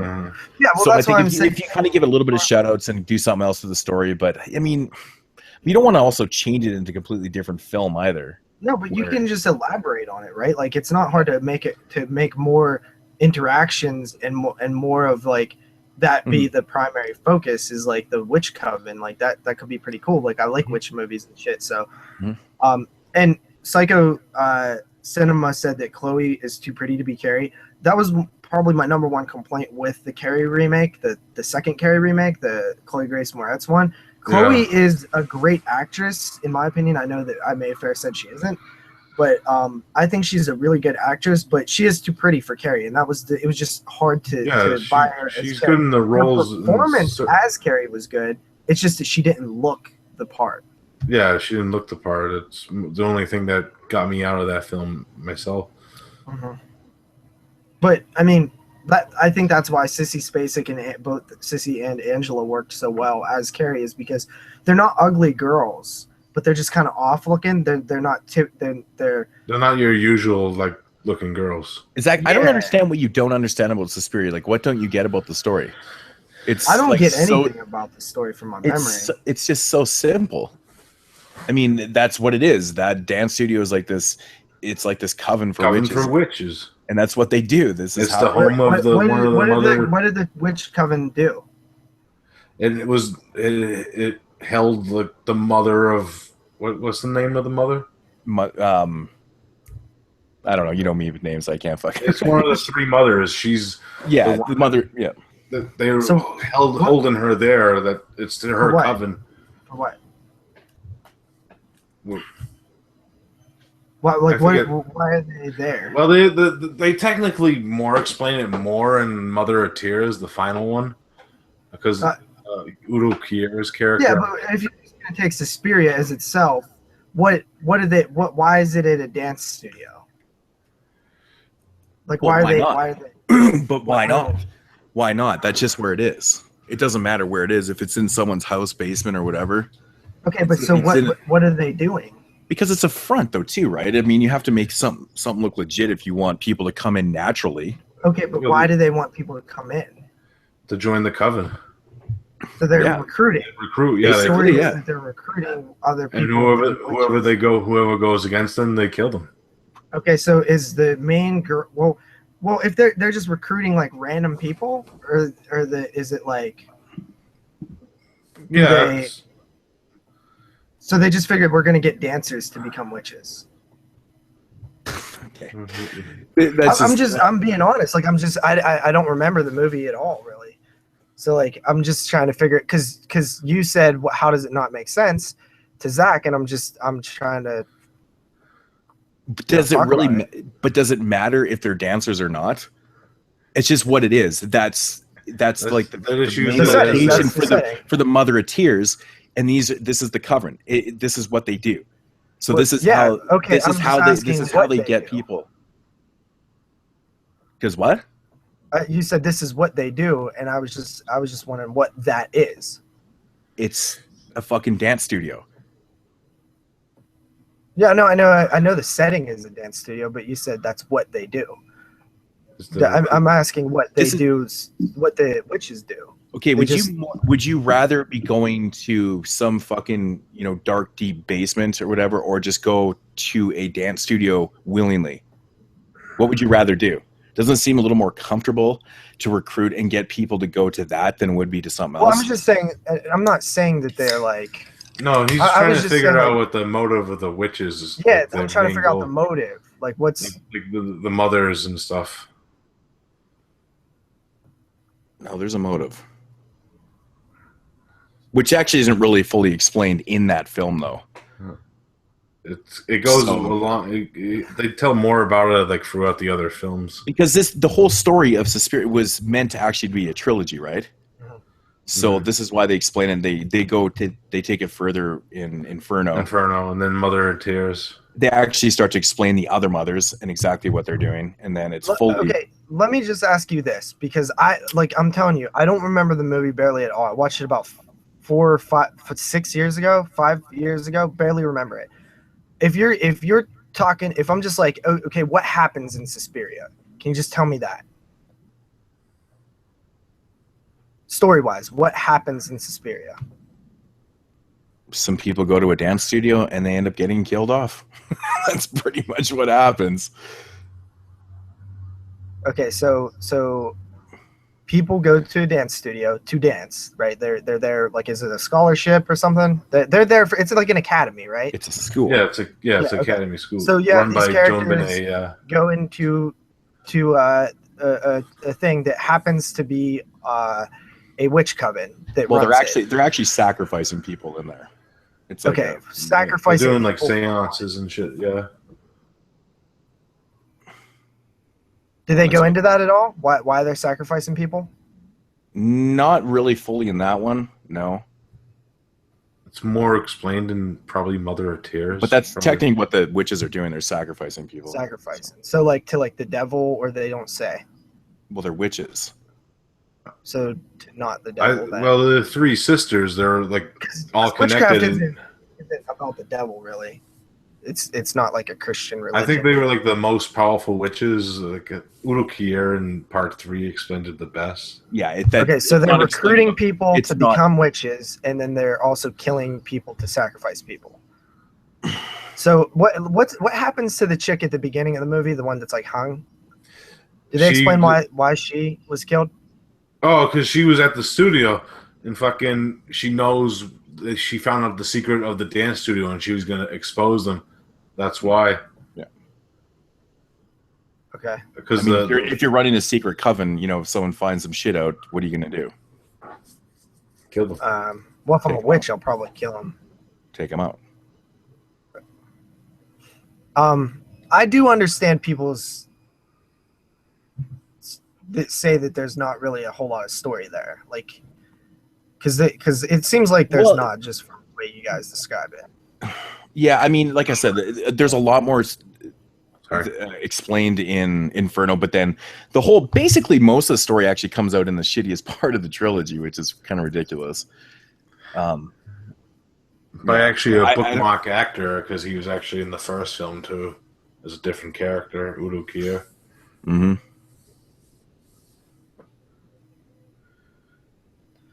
But I mean, it's not like we ever claimed that Suspiria was, you know, more substance over style. No, I think that everybody kind of agrees that it's more style over substance. Yeah, I even said it in my top 10 visual. But Zach's argument with why he doesn't like it is because it doesn't make sense. But there's not really a whole lot to understand in the film, though. His first thing was it was boring. Because like the story it's only like a little bit of the story. That's what I'm saying. Like, you're not getting the whole thing in that film. Yeah. So, which would make sense why there's not much story. But you can still understand what's going on, though, in that one. Well, you know, I mean, it's pretty simple when you have I didn't understand when I watched it, and I think that's why I didn't like the movie. I didn't even, like, I wasn't really big into style back then either. So, like, I think now, watching it again, like, I really do think that I'll like it. After watching the Neon Demon, you should probably. Which I loved. I loved the Neon Demon. Yeah. Which both Zach and Andy didn't like the Neon Demon. I believe. I think Zach's seen it. Zach might not have seen it. Maybe just. Bernie says Inferno made no sense to me. Well, Inferno is actually ghost directed by Mario Bava too, because Argento actually got injured on the. Charlene says people go to a dance studio to dance. JP 2016 quotes. Did you know that about Inferno? Yeah. It's actually quite interesting. 13th Wolfman joined in. Suspiria is one of my favorite movies all time. But it does make sense, though. Yeah. If it does make sense, you guys did not do a great job of explaining the movie just now. No, I was talking about it makes sense that Mario Bava co-directed Inferno. Yeah, he did. I didn't know that. That very much visually is up his alley. I mean, where do you think Argento got all style from? Bava. It was Bava. Color schemes and things. Yeah, it was actually the last thing he worked in before he died, but he wasn't credited because he was just helping his son out at the time. His son was a Argento protege. Mm-hmm.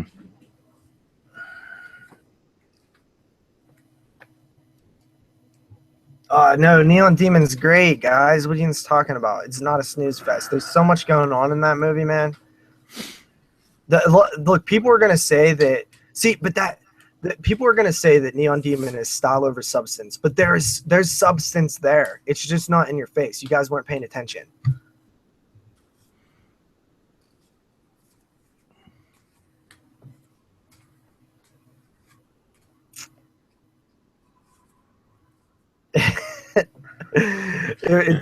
I know what you're talking about, Andy. I know what you're talking about. It's a great scene. Yeah, I don't know. I'm curious to see what people are going to think about The Wailing, because that movie's 2 hours and 38 minutes. I'll probably enjoy it. I think you will. It's a good movie. What's wrong with that? What? 2 hours and 38 minutes? Try watching Love Exposure. That's long. It's 4 hours long. 2 hours and 38 minutes. Love Exposure is 4 hours long. What, Mitz? Oh, I mean, length never really bothers me as long as the movie's good. No, it is a good movie. It is a good movie. It's definitely top 10 caliber for me right now. Mm-hmm. But criticizing the movie, there's scenes in the movie that felt like they drug. I was like, why aren't you cutting? Why aren't you cutting? Why aren't you cutting right now? And I kind of learned a little bit about the movie. Apparently it took like 4 years or 5 years to make. So I kind of think there was an attachment to scenes, like a personal attachment to scenes, not one, like, because the film could have been as effective, shorter. So at least I think that it could have. So I do feel like I was really into what was happening. Is there lots of dragging in it, or a lot of what? Like scenes are dragging, or it's not necessarily that scenes are dragging, because they're not dragging, because it's decently paced in terms of there's something happening different on screen a lot. Like we're going from scene to scene.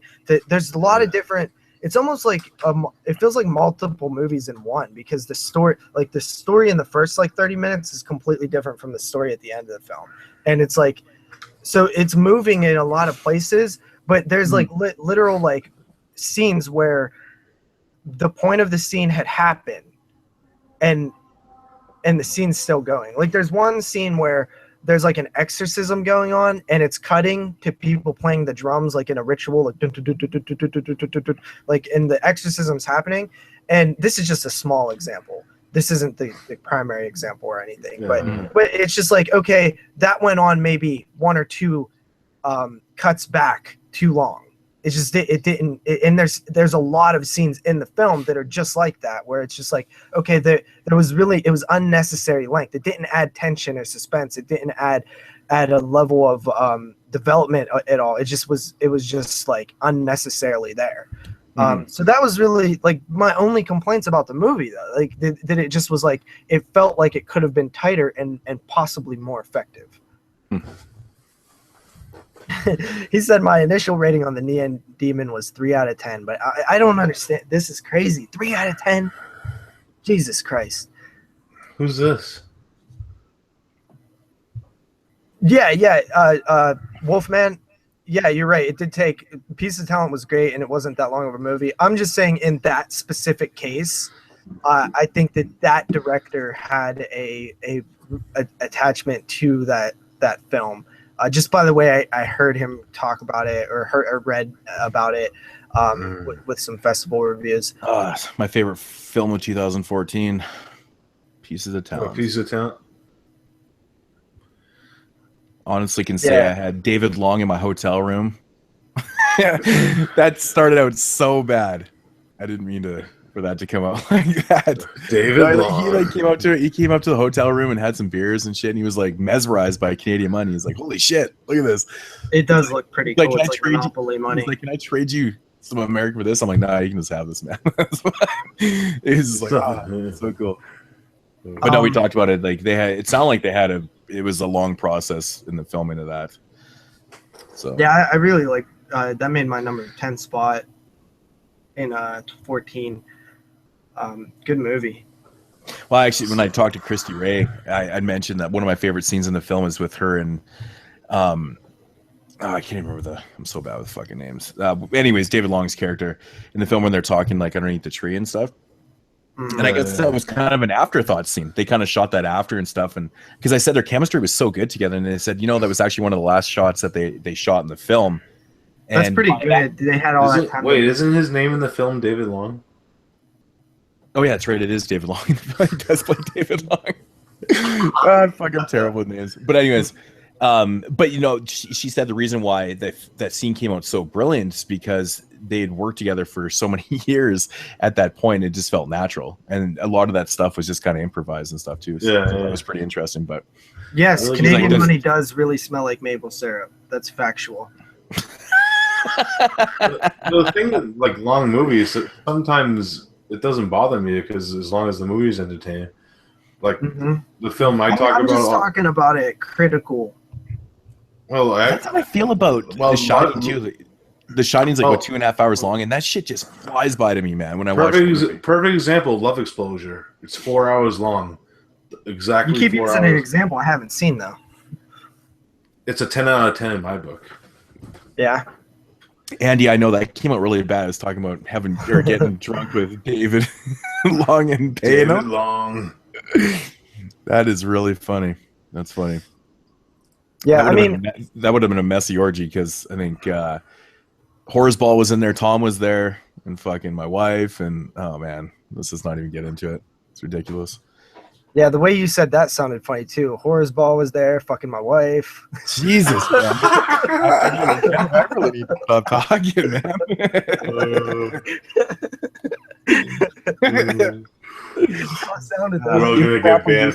Improper placings of the word fucking, right? That's good shit. Oh, that's great. That's great. I was just saying the F-bomb more than I did in my Tokyo Shock top 10. Did I comment on that? You did. Yeah, that's funny. Oh shit, Slugs is over already? Oh. Damn. Good old Slugs. We watched the entire thing of Slugs on JP's. Yeah. How's everybody's 31 going? You guys having fun this year? Yeah, I'm having fun. I decided to do a mixture of film. Well, I did a mixture yesterday, but the films I've been choosing are pretty fun. A few revisits. Yeah, I've been having lots of fun, man. Yeah, a couple revisits, first time watches, been going back and forth, new and old. Yeah, dude, it's been pretty cool. Got Vampires and the remake coming up pretty quick here, and yeah, but I might throw that one. Vampires, I got Vamp in the mail the other day. I want to revisit that one. That one's a fun. I remember it being fun. Oh, it is fun. The Arrow, yeah. Grace Jones. Oh yeah, they reissued that, didn't they? Yeah. Yeah. Funniest comment when we did that old vampire, like 80s vampire pull. This is my 5th year doing 31 Days of Horror. It's crazy. You're on a streak right now, man. I feel like doing these 31 Days of Horror, October just flies by, man. It does. Like it's already halfway through. I'm like, holy shit, man! I'm already posting like my 15th video. It's like, what? Yeah, I see. Matt's actually doing a 31 Days of Full Moon Horror. I've seen that. Yeah, that's awesome. Yeah. I like Full Moon. And there's 31 Days of Slashers and shit. Lots of cool stuff. Do a 31 Days of Trauma. I actually seen a review on Terror Firmer the other day. I want to check that out. It looks madness. It is. Terror Firmer is fucking crazy. It is, man. It's nuts. Yeah, I seen that post in Skeleton Crew. It was kind of depressing. I felt bad. Not in a Halloween mood? Really? Man. Yeah, Jamie. I love this time. Oh, Jamie. Yeah, I saw that. Yeah. I could kind of understand that. It happens. Yeah. It's like me when after the 31 Days of Horror, every like video I try to record after is like, fucking, hey, welcome back to the 31 Days. I'm like, fuck, it's not October anymore. You know what, Wolfman? I did that last year. I did 31 days of Universal Horror. I did them all in chronological order from the box set that came out, the 30 film set. That was a hike, man, because I'll tell you what, most of the early ones are good, like the Dracula, Frankenstein. All the Frankensteins are good. Like I think House of Frankenstein is my favorite, or Son. I can't remember. Son. It was Son. Yeah, those are so good, man. But the Mummy films, dude, those fucking things, dude, they're all the same movie. Every one of them is the same movie. they were a trog to get through, man. It was just like, like I was not having fun by the time I got to like the fourth Mummy film or something. But the Abbott and Costello ones really picked up, because they really picked up my mood, because those were really fun movies. I really like. That was really fun to do, because I hadn't seen any of them besides Frankenstein and Dracula, and I watched all the Mummy. Like, you know what one sucked real bad? The third Creature from the Black Lagoon movie. That one is not good. I just rewatched it, and I agree, it's not as good as when I was defending it to be. Yeah, because I haven't watched it in a while. It does suck. Demonic Toys is awesome. I don't even remember it, man. To be honest. Someone really make him into a man. They take his gills out and it turns out he's okay.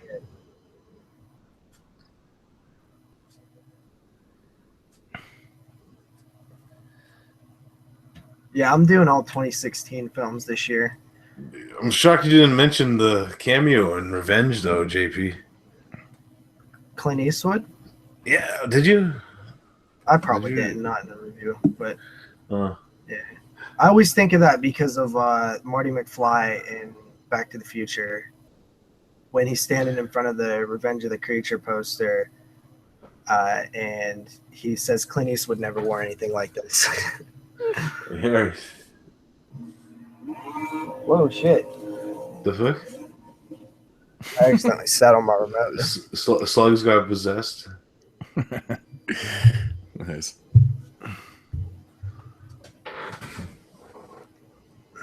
I love when the horror.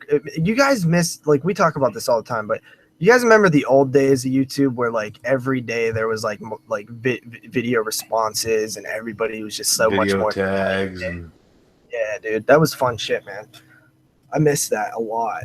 I used to love watching them. I missed it when I actually started YouTube, but it was fun to watch like everyone's video responses. I mean, I met Moods through video tags. Remember the Horror Man back in the day? Yeah. Yeah, he did a Elm Street ranking video. Mm-hmm. And I don't know if he tagged me or something. But I love those video responses, man. Yeah, they were so That's fun. actually when YouTube took a turn for the worse, is when they got rid of the video response. It did. It was nice when you had a contest or whatever and someone just leave a video response, say however it worked, and it would just go into like this section. You just click on your video responses and you would have them all there. It was so nice. Yeah, down by the comments, there used to be a section for video responses. Yeah, it was fucking awesome. Then Google took over. Yeah, I think isn't that? Yeah, that is when it. Mm-hmm. Yeah. But I used to do them all the time, man. I remember the Tattoo Doorman used to do those weekly challenges and stuff. Yeah. And then it'd be a different question each day, and he'd make like 7 videos in 7 days, and they're always interesting. They always make you think a little bit. And yeah, I always think about guys who are no longer around. Like Tat's one of the guys that I always think about. We used to talk to Tat, all the time in Skype chats and shit. Yeah, like tons. Yeah. Well, he just get retired. Yeah, I don't really know what happened to him, man. He just kind of disappeared, and then after he left Body Bags, that was he was really done on YouTube at that point, I guess. And then yeah, he told me that he ran into some issues with like in his personal life with like an ex or something like that. Yeah, I remember I talked to him a couple times after that, and he said things weren't good in his personal life. So I wish the Horror Man would come back. You remember when he would do those like out of print videos where he would show off like shit that's out of print? Those videos are cool.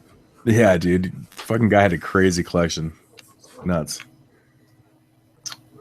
Who else did we used to watch all the time?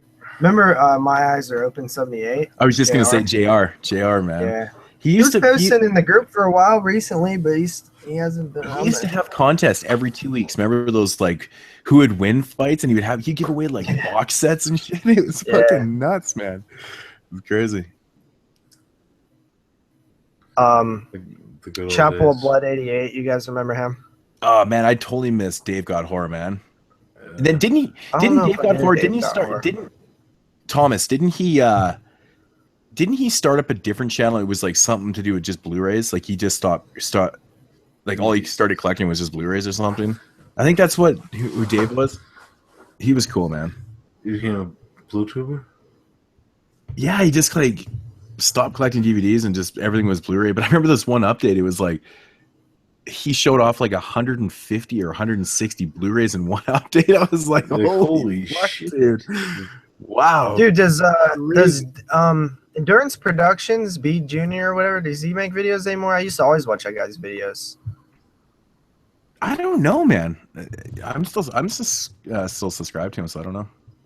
The first two people I ever seen videos for was Justin, Ryan 88, and that Endurance Productions. Those were the first videos I've ever seen. I don't know. I know that Justin still makes some videos. Yeah, he actually just posted one the other day. You know who I just seen is back? You remember the red-haired chick, J.A. Sar or whatever? You guys remember her? I just think she was posting videos again. I don't know if I'm subscribed to her. I'm not sure I know who that is.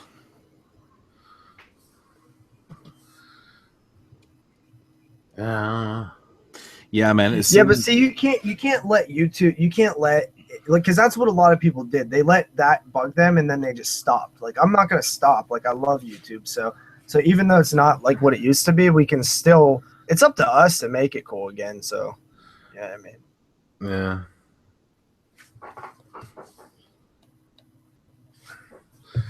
What do you guys think of the word Blu-tuber? I don't really get it. Like, these guys, like Derek and Andy and Zach and stuff, they're always making fun of Blu-tubers, but I don't really get. I don't get it because I don't really like. Who doesn't like Blu-rays? Like, I don't understand. No, I think the term is just it's directed at people that only buy Blu-rays. Like, they won't buy anything on DVD. But I mean, at the end of the day, isn't it just about the film? I mean, if you can't get something on Blu-ray, just buy it on DVD. What's the big fucking deal? I mean, but like for me, for example, like I don't really buy that many DVDs at all, and it's just because Blu-rays cost more, so they take all my money. Mm-hmm. Like, I mean, I'm not against buying something on DVD, but most of the time, if it's something that's only on DVD and I think that it's going to get a Blu-ray release, I'll just wait for the Blu-ray release. I actually had a comment on one of my videos the other day. I think I posted the comment because it made me laugh, but someone said I would check this movie out if it was on Bluray. What is it? Thirst, right? Yeah, I reviewed Thirst. That dude's pretty cool, though. I was just like, but it made me laugh. I'm like, it's not going to change the movie. Man, it's not a big deal.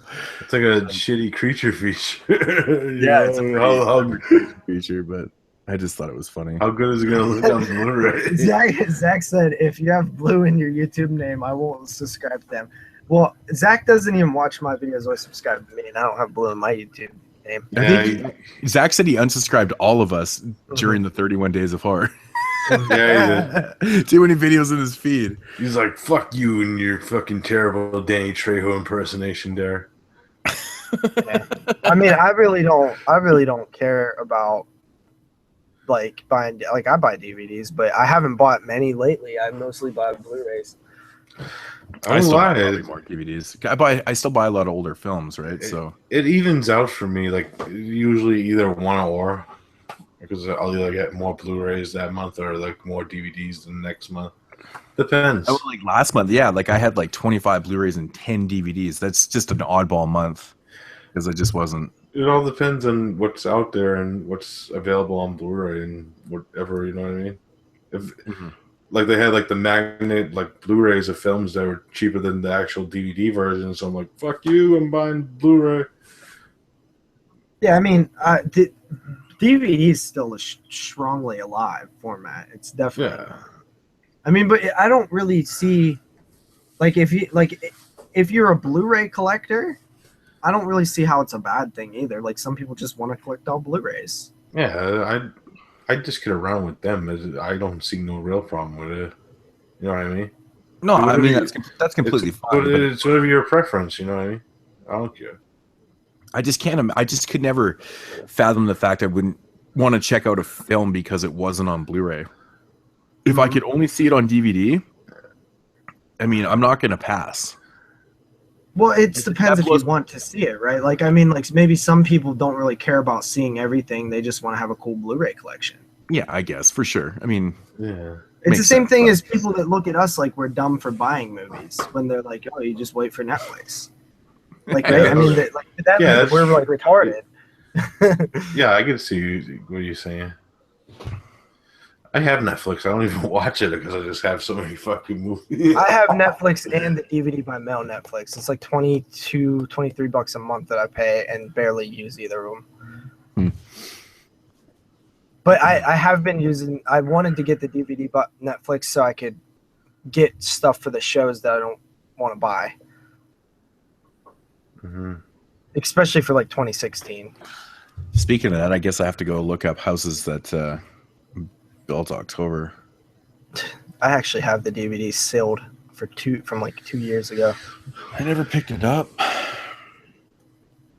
That's another thing. Okay. I always hear people complain about like, oh, my sub box is filled up. And I'm like, so fucking scroll down.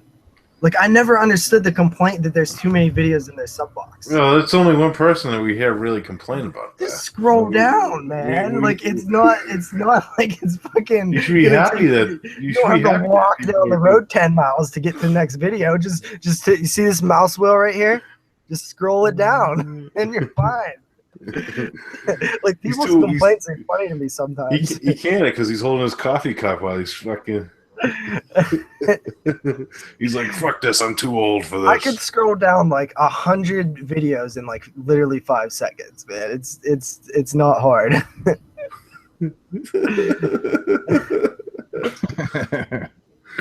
Fucking Zach. Giant Gandalf. Stab. That fucking picture Andy made was fucking hilarious. Who's fucking Gandalf? It's funny though, because he said the good shit's lost in all the shitty shit. Yeah, but dude, like, I know you're an old man, and I know your eyesight's slipping, but seriously, man, it doesn't take long to just pick out the videos that you want to watch. Yeah, I did see that awesome Dawn of the Dead set. I think it's crazy. Yeah, what is actually? I didn't look into it. Is it just the same as the box set over here? Yeah, it has all the editions. Ultimate editions. So, is it just in 4K, or can you get? No, there's a standard edition too. It's actually cheaper too. Yeah. Okay, that's good. Like, I don't understand the 4K thing. Like, okay, like this is a 4K transfer, right? Like this is a new 4K restoration of the film. But it's not a 4K Blu-ray? Like, I don't understand. Yeah, the 4K Blu-rays are for the 4K Blu-ray players, which are for the 4K TVs. It's all, they're trying to push a new thing. Like when Blu-ray first came out.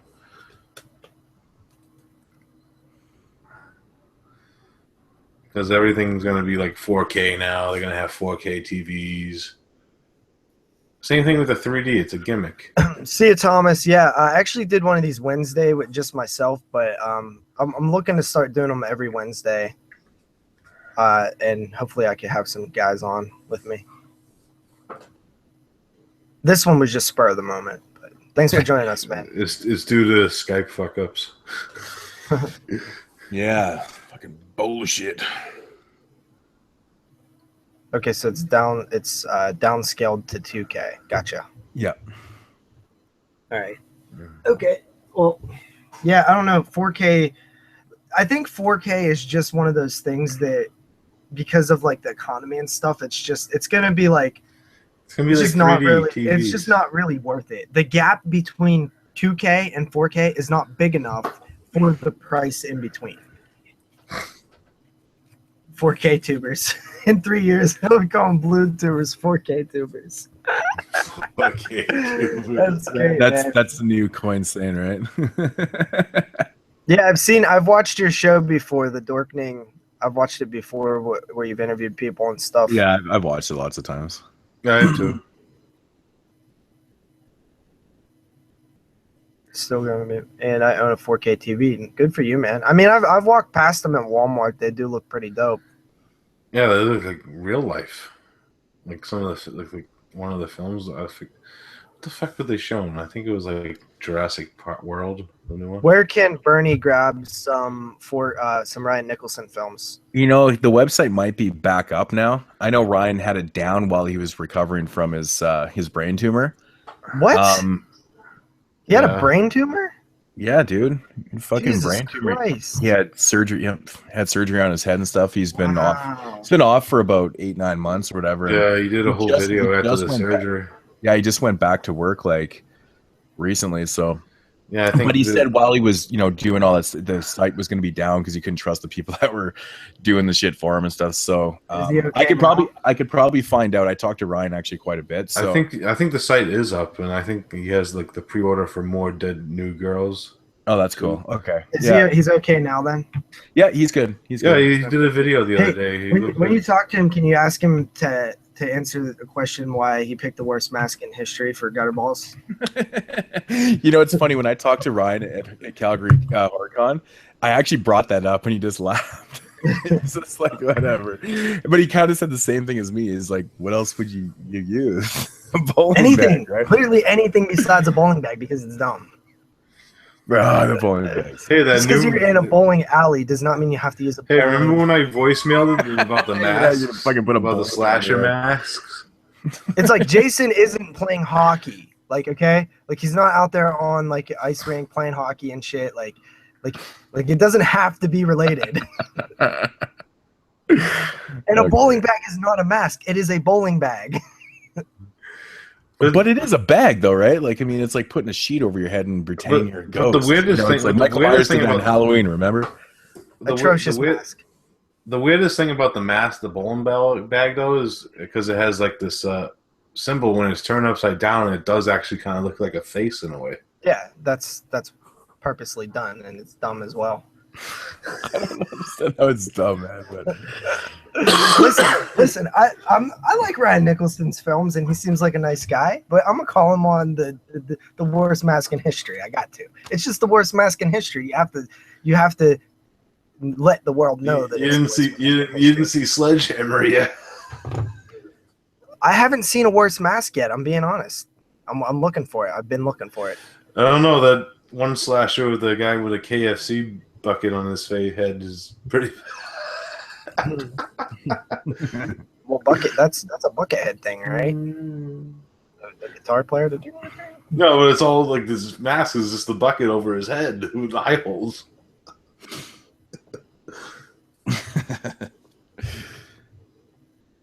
I forget what the name of that fucking movie was. Somebody was telling me about it and posted the picture. It looked fucking awful. Oh, anybody who jumps in on new technology when it's just brand new is a fool, because you don't know if it's gonna last. I mean, unless you're all about that. Yeah. But you see, like, how many people had to have a Laserdisc player when they came out, right? Like, they just didn't last. Like, they didn't take off. So it's always best to just wait a few years. That's the thing about 4K that drives me nuts. You're only going to see a certain amount of films in that anyways. Half the films, I'm never going to upgrade all this shit from Blu-ray to 4K. I'm going to fucking buy into this shit, man. You're going to buy region-free 4K players? You're never going to... I mean, fuck, we're still waiting for tons of films to come to DVD, for Christ's sake. Listen, well, the different... When you look at VHS, right? When you look at VHS, and the gap in technology between VHS and DVD is like this big, right? It's huge. Mm-hmm. And then the gap between DVD and Blu-ray is like this big. Blu-ray and 4K is like this big. That's how big the gap is in technology. Well, it's practically the same thing, apparently. Yeah, so it's not going to take off.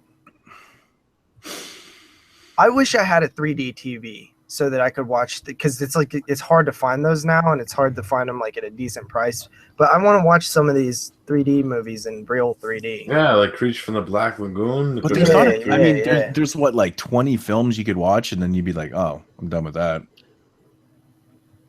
There's just not enough of them in that real 3D. Well, I mean, but there's films that, like Amityville 3, like that movie's so not entertaining that I'm like, oh, but maybe in 3D it might be kind of cool. Or like My Bloody Valentine. Well, you keep saying that to yourself, because I don't think it's going to improve it.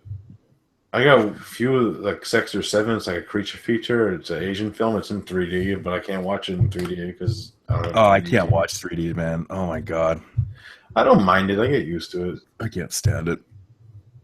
I like 3D. It's fun. Yeah. It's fun for me. I don't know. I've always kind of enjoyed it. I don't get headaches from it either, though. That's probably why. Jaws 3D. That's another one. Because Jaws 3 sucks so bad, and it looks like shit that it might actually look okay with 3D glasses. Jaws 3 is the fucking best sequel, man. But it looks so much better. Yeah, it's the best sequel besides Jaws 2. I agree. Jaws 2 is awfully boring. Brutal. Jaws 3 is awfully boring, and it's a bad movie. It's like a piss poor Jaws. That's what it is. It's like the same Jaws 4, greatest movie ever.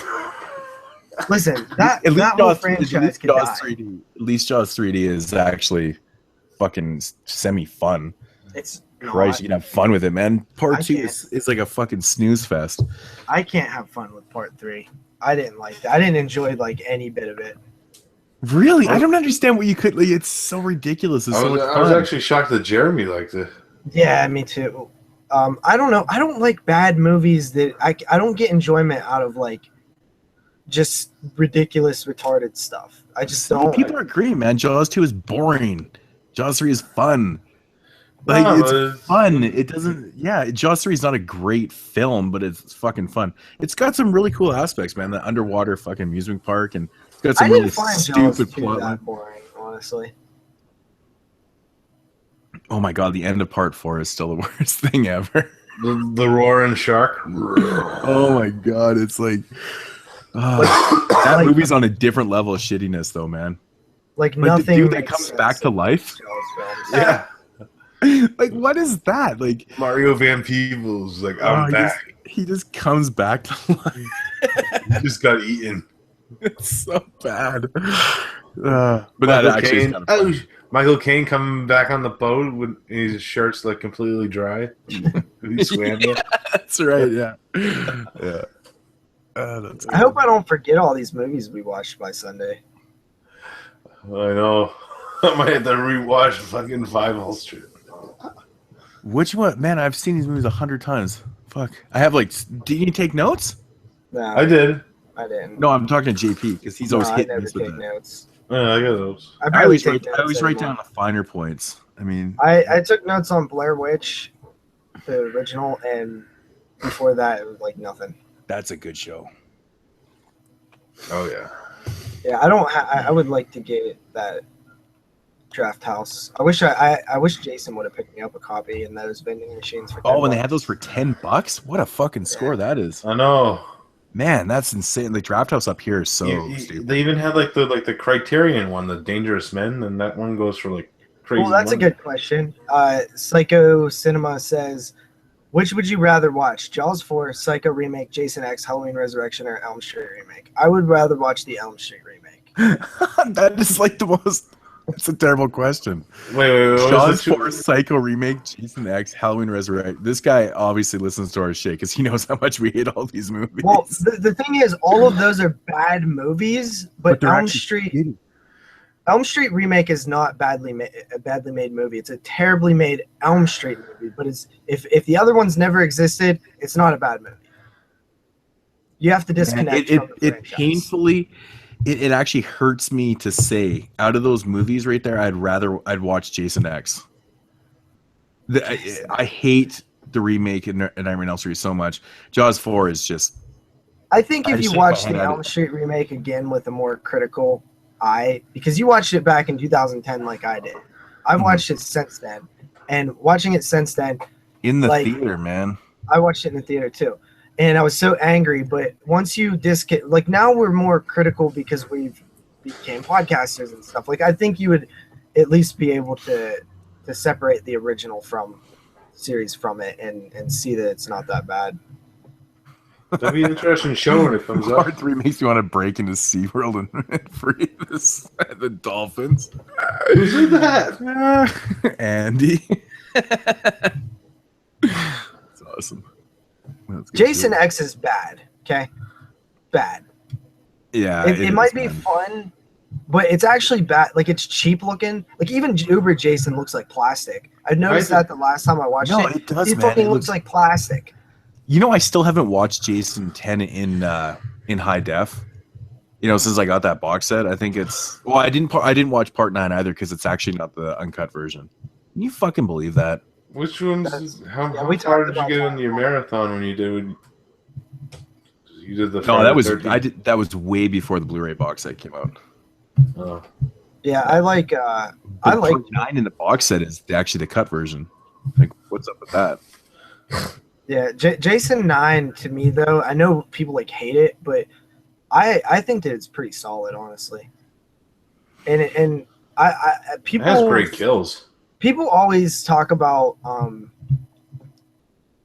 like the body hopping and stuff, but I don't really mind it because it's like, okay, you're 9 films into the Jason mythos, like somebody better start explaining how he doesn't die. And it's like, okay, well, we will. And it's like, okay, well, he's not a fucking person. Like he's like an entity, like almost like a demon type thing that can live on. And one of the coolest things about Jason Goes to Hell is that they kill Jason in the first fucking, like you always wonder that, right? Like before Jason Goes to Hell came out, like you're always like, well, how the fuck would they kill this guy? Like he keeps coming back. Well, let's just blow him to shit. It's like, okay, they hadn't tried that yet. And they did it. And you're like, holy fuck, they killed Jason in like the first 5 minutes. Like, what the fuck? And like, then the whole time it's like not Jason. And you're like, man, I wish Jason was here. And then he fucking pops up out of the thing and he's like, boom. And you're like, yo, that's my dude. He's back. And I get hype every time. And then you got Creighton Duke who's like sitting there and they blow him up and he's like, I don't think so. And I'm just like, yo, Creighton Duke's the shit, dude. Creighton Duke's the shit because he knows. He fucking knows that Jason ain't dead. He's like me because I know Jason ain't dead. We should do a Jason Goes to Hell commentary. Yeah, let's do it because I'll be. Jason 9 is like the most.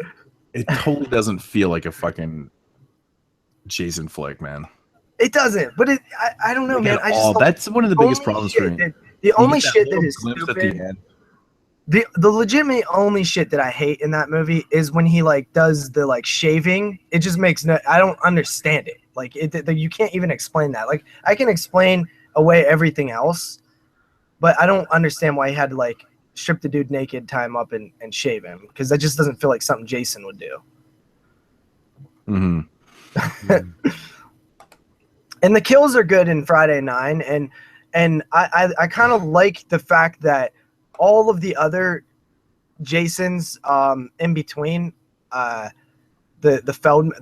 Tommy Jarvis was back to women again, so I kind of liked the lead protagonist being like a male female combo. Like that was pretty cool. And it has one of the coolest kills with the fucking through the fucking body split kill. And the house is really cool. Like I'm not hating on the mythology either. Like if you're gonna explain why Jason's like that, like okay, let's go with the Voorhees. Like it's a Voorhees thing. Like I'm kind of down with it. It's the same reason I like Halloween 6 a little bit. It's mythology because like if you're that far and you're gonna explain shit, like I thought it was a decent effort at trying to make sense out of all the dumb shit that happened before it because you're already too far in to really fucking explain it like to where it makes sense because it doesn't make sense. I get that, but to me it still doesn't make it good though. I mean, I understand and I like the effort. The effort's okay, but it still doesn't make it good though. I mean, like what don't you like about it? Part 6, which one? 9. It drives me nuts because I mean to me it completely doesn't feel like a Jason film whatsoever. Obviously, I mean this whole soul body transfer thing. To me, there's just too many fucking characters. It's kind of a lot of shit just really doesn't make sense. I mean, if like you said, if you can disconnect yourself from the whole idea of what Jason really is, if you just kind of take this idea of, okay, he's a supernatural entity, blah, so why can't he do this kind of soul hopping, things like that? I guess it makes sense. But to me, I just don't, I think the idea is stupid. I don't think it works in a film. You know, if you want this film to fit into the middle of a franchise, you might want to try and have it kind of feel like it's fits in. This one just it feels like it's so disconnected from the franchise. Even though, does. But 8 felt like that too. But okay, like the thing is with the Jason, right? Like he's an unstoppable force. We've established that in the previous movies. Like he's not going to stop. He's an unstoppable. But don't you force. think that Part 9 just takes it a little bit far with it and just kind of feels so disconnected from the rest of the story? I mean, you can still kind of, you know, everything they've done before this. It seems like it kind of works, you know. But this just seems like it's like Horace Pinker shit, man. Though, right? He's like I mean, I do respect that they're trying to do something different. By this time, that you almost you're not like it's not okay. If they did this in Part 2, it'd be like, okay, that makes no fucking sense. But this is fucking Part 9, okay? Like no, for sure. New. And it's like, okay, an unstoppable force. What happens if you destroy an unstoppable force's body? Well, the force is gonna continue. He's gonna jump out of that shitty ass body into someone else. But the fact is that these other bodies can't hold the force because they're regular bodies. You need the body of a Voorhees because somehow the Voorhees body is part of this whole Christ thing. It's not bad. I don't know. The only thing I didn't get though is after the little demon Jason goes into the fucking vagina. The vagina.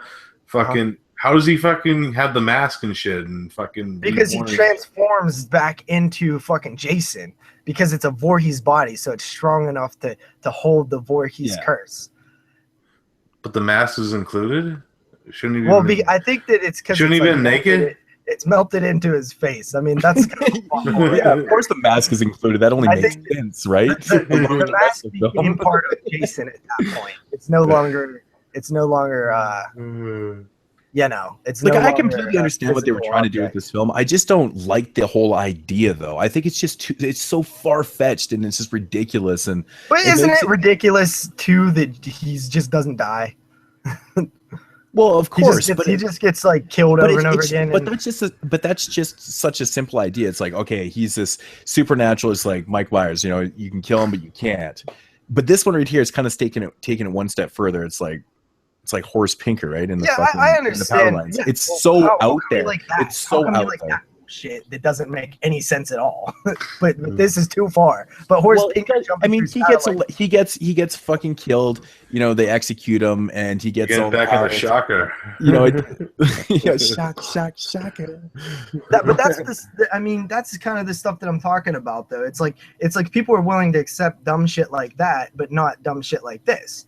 Well, it's not like he just got into the power, like, you know, whatever. He was fucking executed, the electric chair. I mean, he was sitting there but he starts talking electricity, like when he's in there in his room with the TV, like he's alive before when he starts fucking with electricity. Well, he was already one with it, man, and that was kind of a prelude to him getting shocked, and then it jolts him into fucking Powerland. He was already one with the electricity. He was one. Hey man, everybody has to have, you know. He was like, there can only be one. Everybody has to have that homeboy.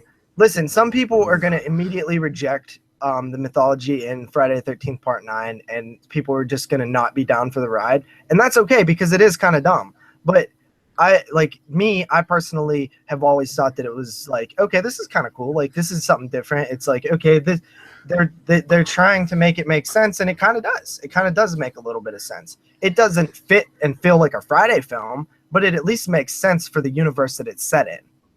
And that's why I never really... What doesn't make sense is Michael Myers being kicked by Busta Rhymes to death. Like, he get... like... death by ass kicking is what it was, and it's like, okay, well, Michael Myers has survived. Like, I shot him 6 times.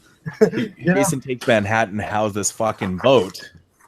All of a sudden, ends up where it does in New York or Vancouver. Well, you know what I mean. You know, it's supposed to be New York. Either one doesn't make sense. Just the whole idea of the boat going from point A to point B is so funny. I love in the features too. It's just like, well, we didn't really think Right, that we this need to explain it. It's just the way it happens. I'm like, okay. I love that. It just goes from here to here, and it's like, well, how the fuck did it get there? Oh, the characters in part 8. But at least there's killing on a boat. That's what matters here. Yes. For the most part. Yeah, Resurrection is like easily the worst in in all. If you take the 3 franchises, right? You take Elm Street, Friday the 13th, and Halloween, and you ranked all of the films in there, Resurrection would be at the bottom, very bottom. Oh, Resurrection's such a shit film, man. Oh, it's fucking terrible. It's such a bad movie. It's so bad. I actually dislike that movie a lot more than I dislike Freddy's Dead. Wait. The Purge High Seas. There we go. Wait, what is he? He said the shit. Oh, you'll be knee deep in the shit. What's that from? Wasn't that Tales from the Hood? That's what it sounds like, but I'm not. Where's the? I don't see a Tales from the Hood. Shit, you'll be knee deep in the shit. Isn't that what Clarence Williams says to them? I swear to God, that's oh, is that what Creighton Duke says? I don't know. Fucking Tales from the Hood is my shit. I don't give a fuck. Tales from the Hood is one of my favorite movies. It needs a release. It's fucking terrible. The Purge High Seas. That's definitely the best title for a Purge on the Boat movie. It sounds like a Pirates of the Caribbean movie. See, fucking Zach knows Creighton Duke is a fucking pimp. Creighton Duke's the shit. Creighton Duke's one of the best characters in any Friday the 13th film. And that includes Reggie the Reckless and fucking what's her name? Joey from part 5? No. I got a candy bar. I can save that for later. The other part 5. The chick, the old woman. Oh, I know you're talking. I can't fucking think of her name. I love her. She's funny as fuck. Would you shut the fuck up? You tell them all. Oh, yeah. Oh, they beat me, Ma. Junior, would you shut the fuck up? You can clean my chicken shitter. I love her. What's her fucking name? It's like starts with an E or something. Eliza? No. I can't think of it.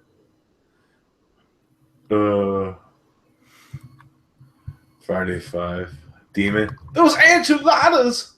Oh, dude. Like, Friday 5 has some of the best characters. Ooh, baby. Ooh, baby. Hey, baby. That shit is great. I love part 5. That's my shit. Part 5 is great. Yeah, I love part 5. Is part 5 set Debbie Sue Voorhees as well? Mm-hmm. Her titty. Yeah, exactly. Part 5 has some of the best shit in it. Her silver dollars. Ethel. Her name's Ethel. Ethel, yeah. Yeah. Wicked, Part 5's. Wicked redneck hillbilly name. Ethel, give me some raccoon. Yeah, part 5 is probably like my 3rd favorite. It's like part 4, part 2, part 5. Then part 6, part 3. Part 1 is like one of my least favorites, honestly.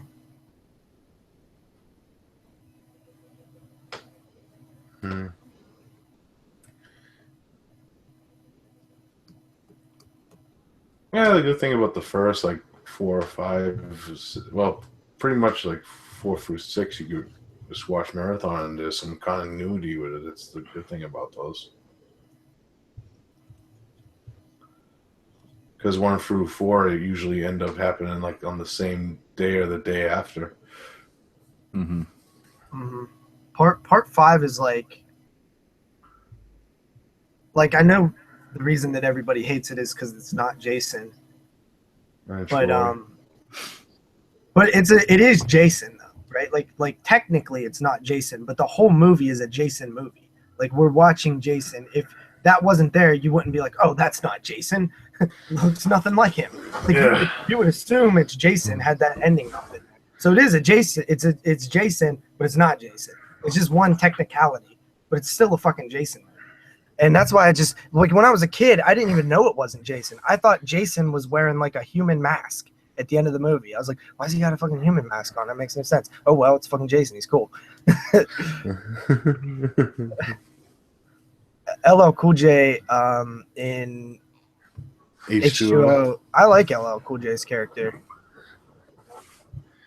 Yeah, it's so disappointing because I love Busta Rhymes, but it's just disappointing that he sucked so bad in that movie. Yeah. Yeah.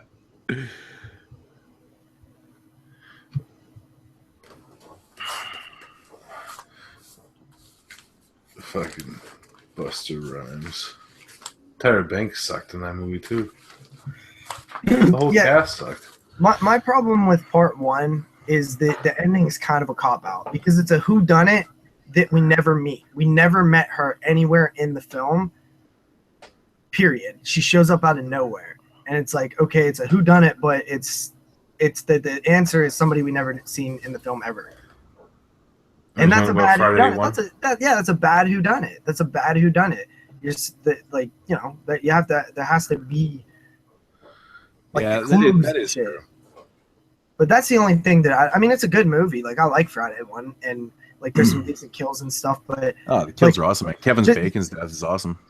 In terms of like characters, though, like I just feel like the other Fridays have like stronger, like funner moments with the characters. I actually like not the main characters, but like the sub characters, like the truck driver and Crazy Ralph. Those are probably the most iconic characters from the film.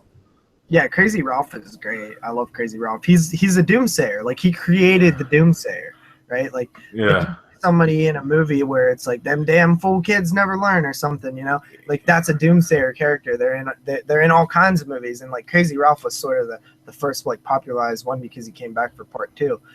And then but I do like one thing that I love in part 1 is the end.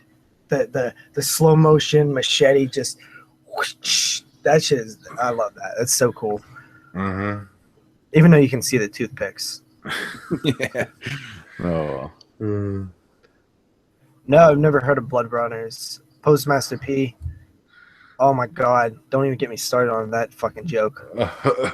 Postmaster P. I haven't heard that in a while. Most hypocritical character in history of fucking characters. Oh, Postmaster P was dope. No, he wasn't, because it's just a giant hypocrite. I loved Ice-T's afro in the beginning.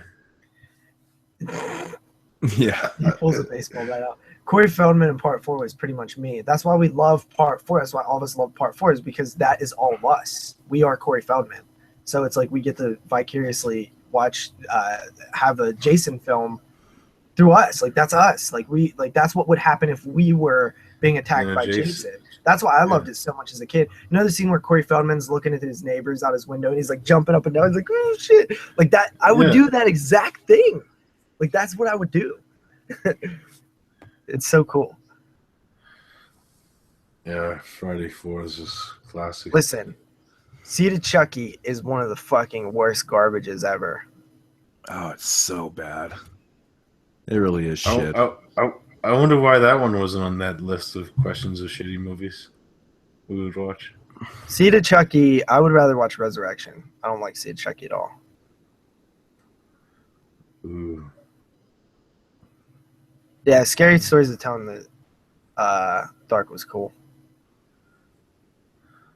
There were some good stories in there. Well, of course you're not Corey Feldman, Zach. You can't even spell his name right. Fieldman. Fieldman. Fucking Zach. Who the fuck is Corey Fieldman? Wow, that brings back memories when I voicemailed you guys about being on a deserted island and being on this video rental store that only had the worst movies you ever seen. Oh, yeah. Moods picked Ginger Man, Dead Man 3. I guarantee you that Killjoy is worse than Ginger Dead Man 3. It has to be. Oh, Killjoy is so bad.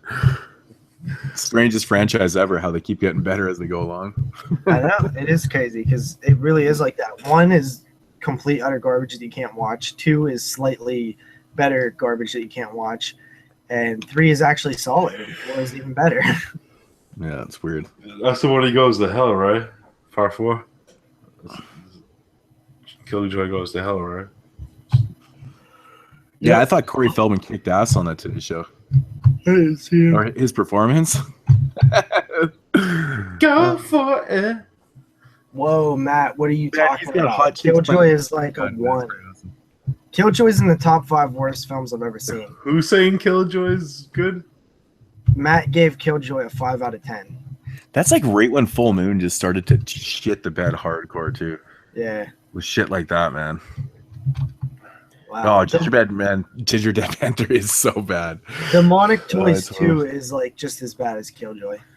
Oh, Demonic Toys 2 is atrocious. Ginger Dead Man or Evil Bong. Oh my god, it's I don't like any of the Evil Bong movies that much. so bad. They need to bring back Doll Man. That movie was actually Dollman. really fun. Yeah, Dollman's fun. I like Subspecies. Subspecies is cool. Subspecies 3 is my favorite one. I think it's mine too. Very What solid about Vampire franchise. Journals? That's probably the worst one.